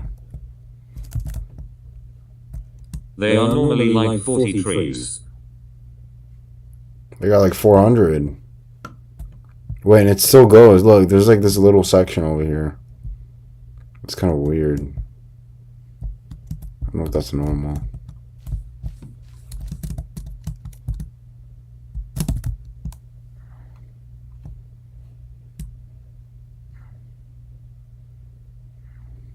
That's how they are most of the time.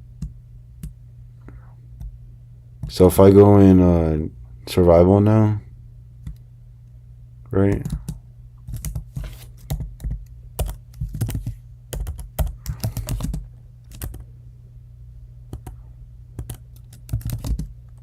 Survival at night. What's that?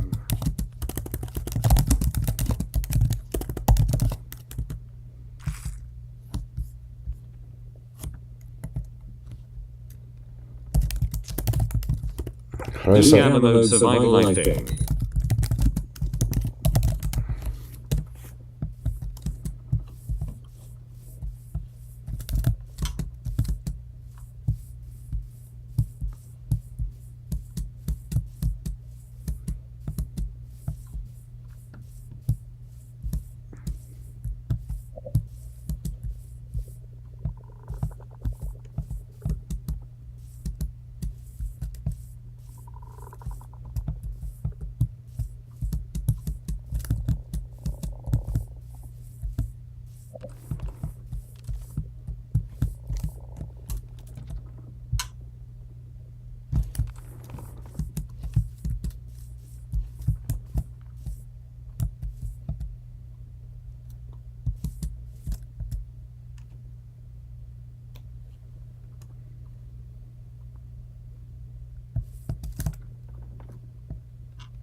I'm looking at him. He's not doing shit.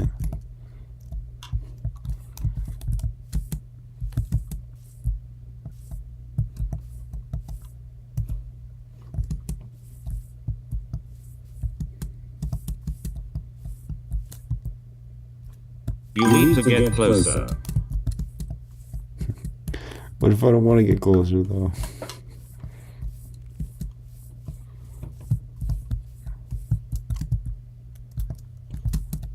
There's a skeleton over there, so I'm trying to avoid him.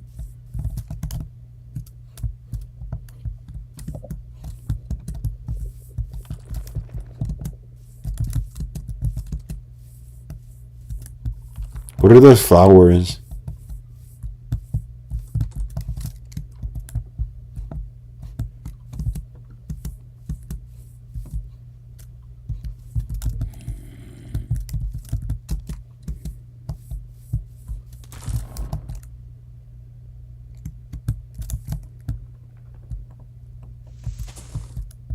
I forget, but they bloom at night.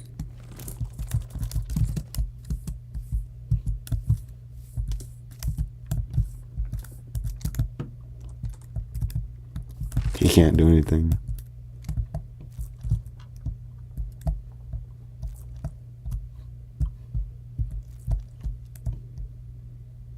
Where'd he go?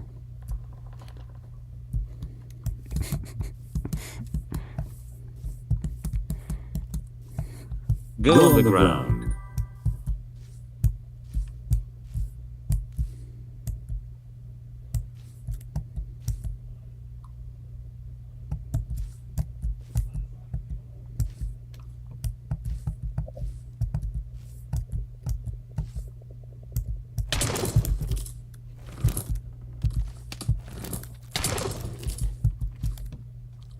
What?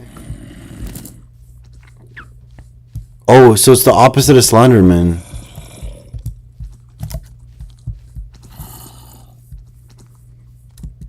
What if I just... So it's the opposite of Slenderman. You have to look at him is what it is.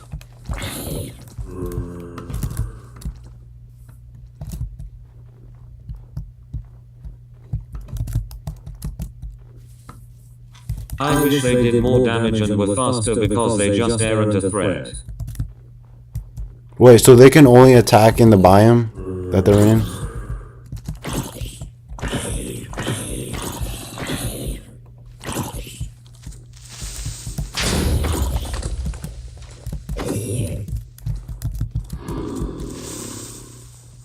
So...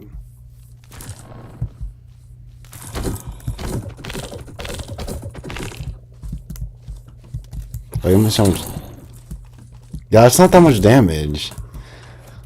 That isn't that much damage. No, I think he just lost interest. So if I run, what if I run though?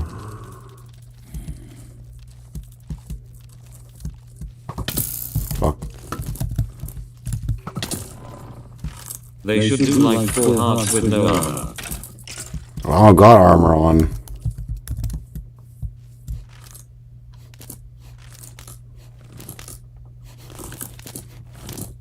What if I just like... He can't outrun you either.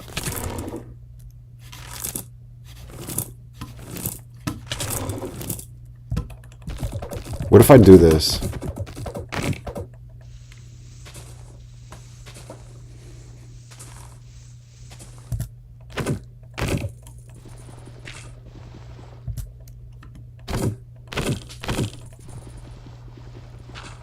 Yeah, I know, but they only deal 1.5 when the skeleton did 3.5.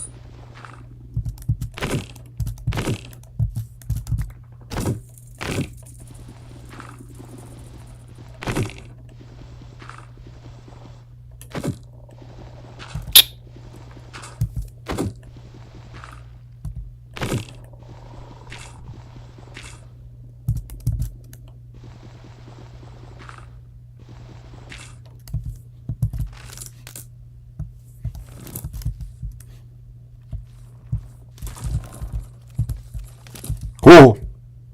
What?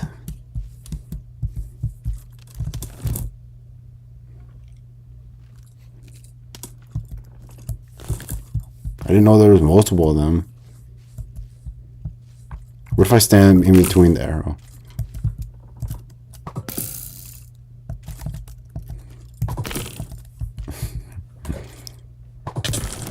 Damn it. So there's multiple of them?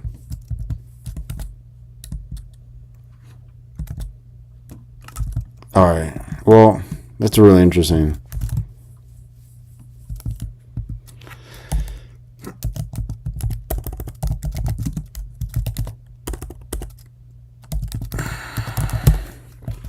Well, I'm gonna go to sleep now, Cygnus, because I gotta wake up early.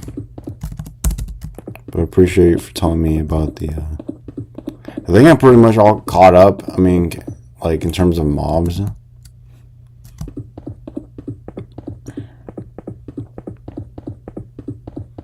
Maybe not with everything else.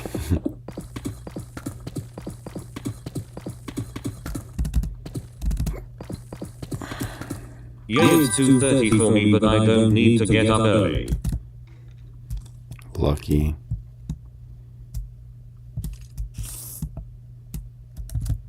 Oh, I love these types of caves. I love these types of caves. Since 2022.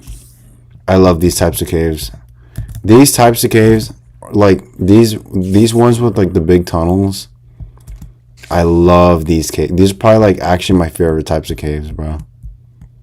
This would have been such a good world to play in. Oh, this is a good cave. I can only imagine that there's going to be there's definitely something here. I would be really surprised if it just ended with nothing. And the sulfur case with the cum cubes. The cum cubes. They kind of do they kind of do look like that, so low key. And what do the cum cubes do? Look at that. Trash loot, okay loot. But those things are never usually that good anyway. So I'm not surprised. Dozens Put a of... block in one like any wood and see for yourself. Oh, mine shaft. What do you say, put a block?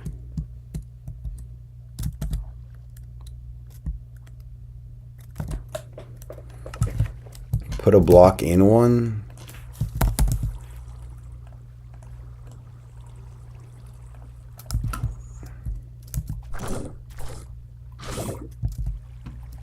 What? Did he just Kirby swallow my...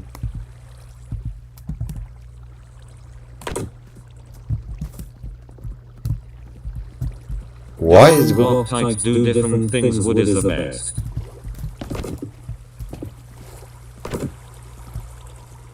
Oh my, he's like sliding, you see that? So what if I do, Hit him with a netherite axe or mace.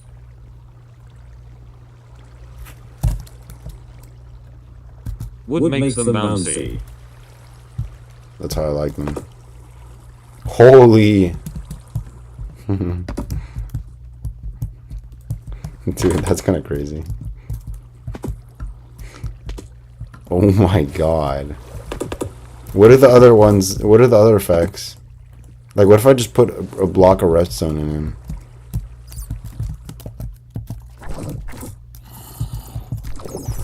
I can't do redstone. Can I do a target? I mean actually do the mace thing of falling onto him.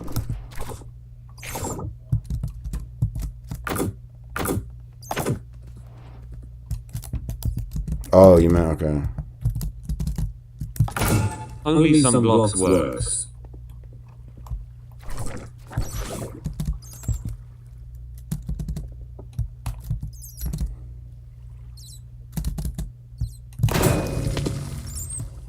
Oh my god. What?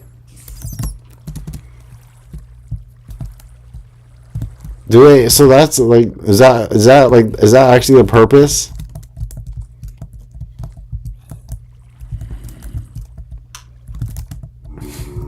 That's why they were added. Someone's like, dude, what if we add this mod that could like low-key jiggle? Had like amazing jiggle physics? And then that guy was made? Is that actually how that works? The more damage you do, the further they fly.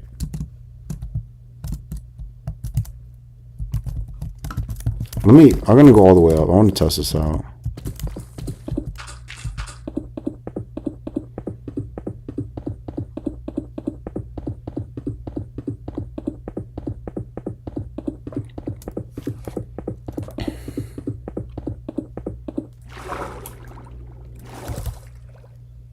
This is the last thing I'm gonna test, and I'm in stream. So just so you know. All right, boom. Go all the way up. Is there a cap? Minecraft strength infinite 255 true and punch 1.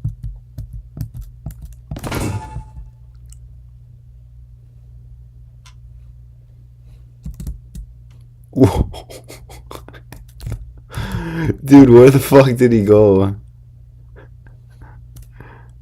Which direction? I didn't even see which. I think it was this way. Bro vanished. Dude, he actually just like, bro said bye, he got snapped by Thanos. How many blocks away do you think I sent him? Holy hell. Okay, oh my god. What if I... I'm gonna do that again. I'm gonna...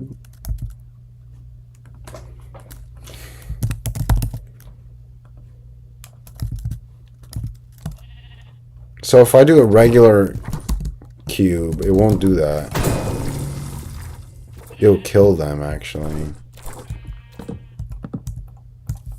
And you can only do it with the mommies. I want to test something. If I go like this. I think I got the command right.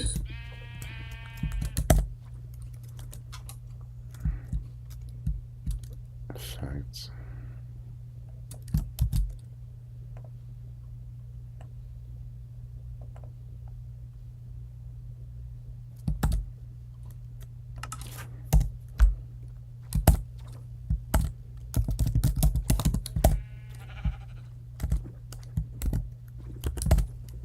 No. Stop and true.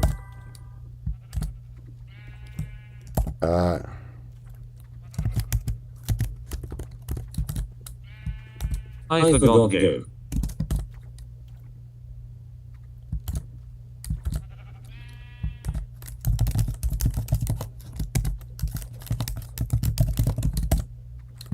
Strength infinite. True.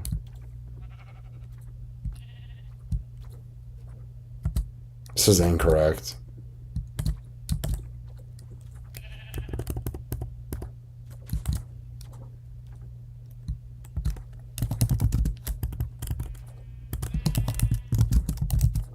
That's right.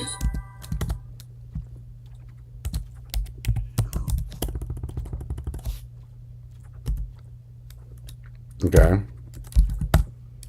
Then effect give us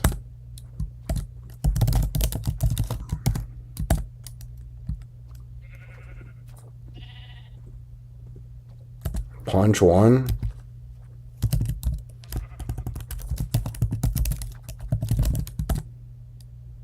How to do a punch?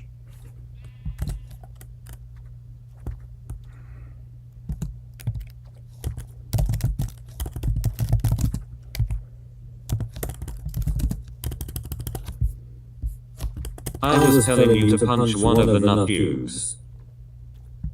Oh, I thought you were saying punch one, like the effect. God damn it, I'm so stupid, dude.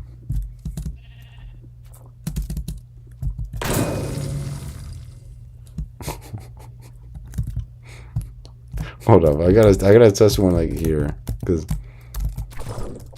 I can't actually see anything happen. You have the highest possible strength currently. Dude, he just vanished. It doesn't even register. Look.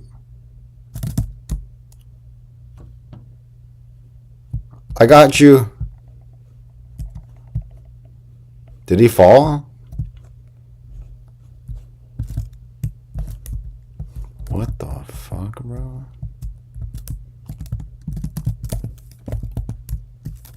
New space program, I guess. Like, I want to follow it.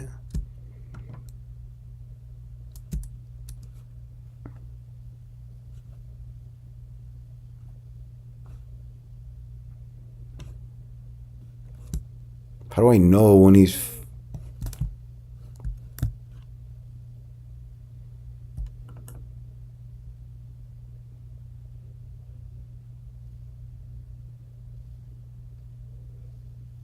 Try all that makes them floaty.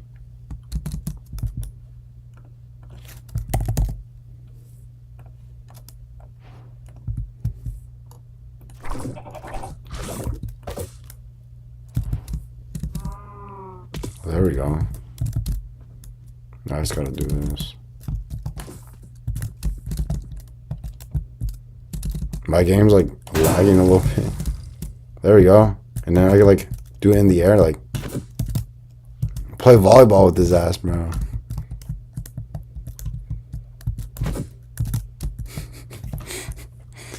Has anyone tried this? It's like, I want to make him go to a block limit.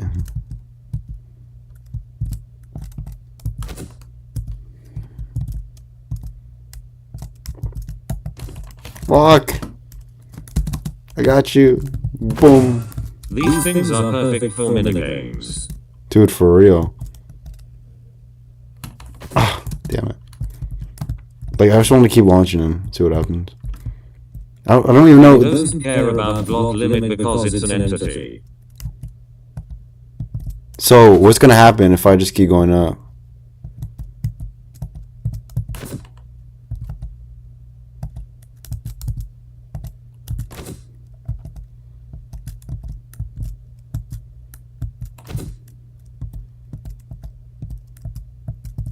It will keep going up.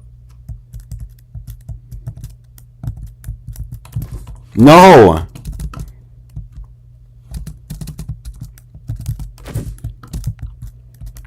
Don't go down.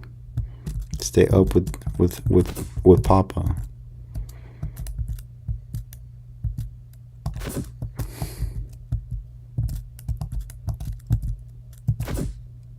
Until like 1 billion blocks or something because it's the integer limit.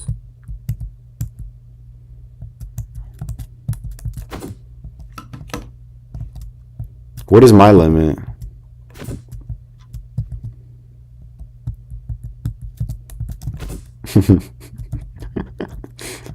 This is just fucking funny, bro.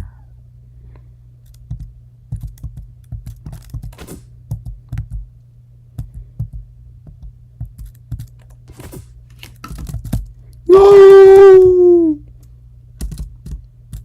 Same thing, couple billion blocks high. What do you mean couple billion blocks high? Isn't Minecraft like, I thought there was like a 400 block limit. There was always a block limit. That wasn't very long. I don't want to say 400, that's actually like nothing. But it was not a billion, dude. It wasn't even 1,000. I mean, at least last time I played. I mean, did they actually just change the block limit? For placing blocks but not for going up.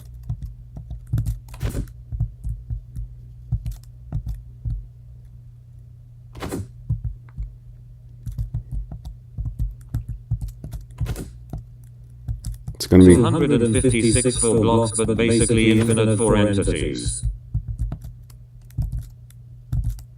Yeah, 200. That's what it was. 256. Actually, I think it's 360 or something now.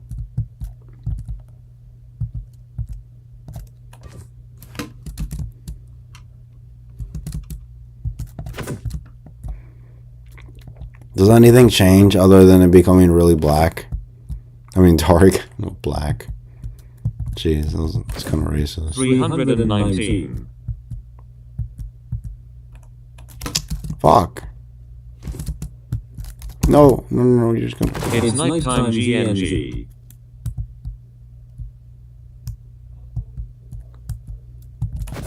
It's nighttime, gang? Oh, I thought I was just going into space. Wait, it's dark right now because it's nighttime. Oh my god, yeah, you're right.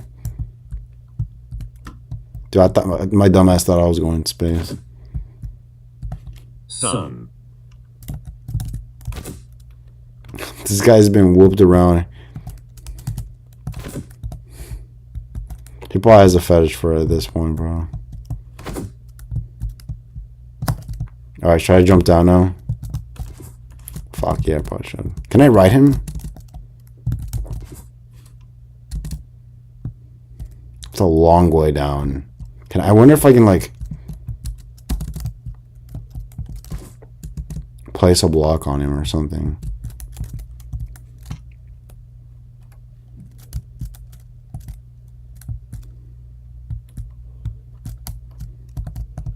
You know what I mean?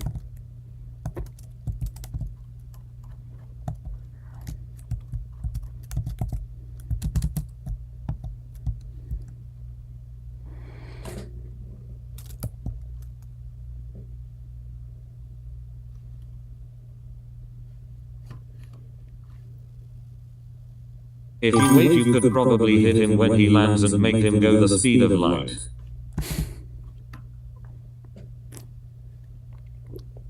Too late. Anyway. I gotta go though. It's getting late, bro.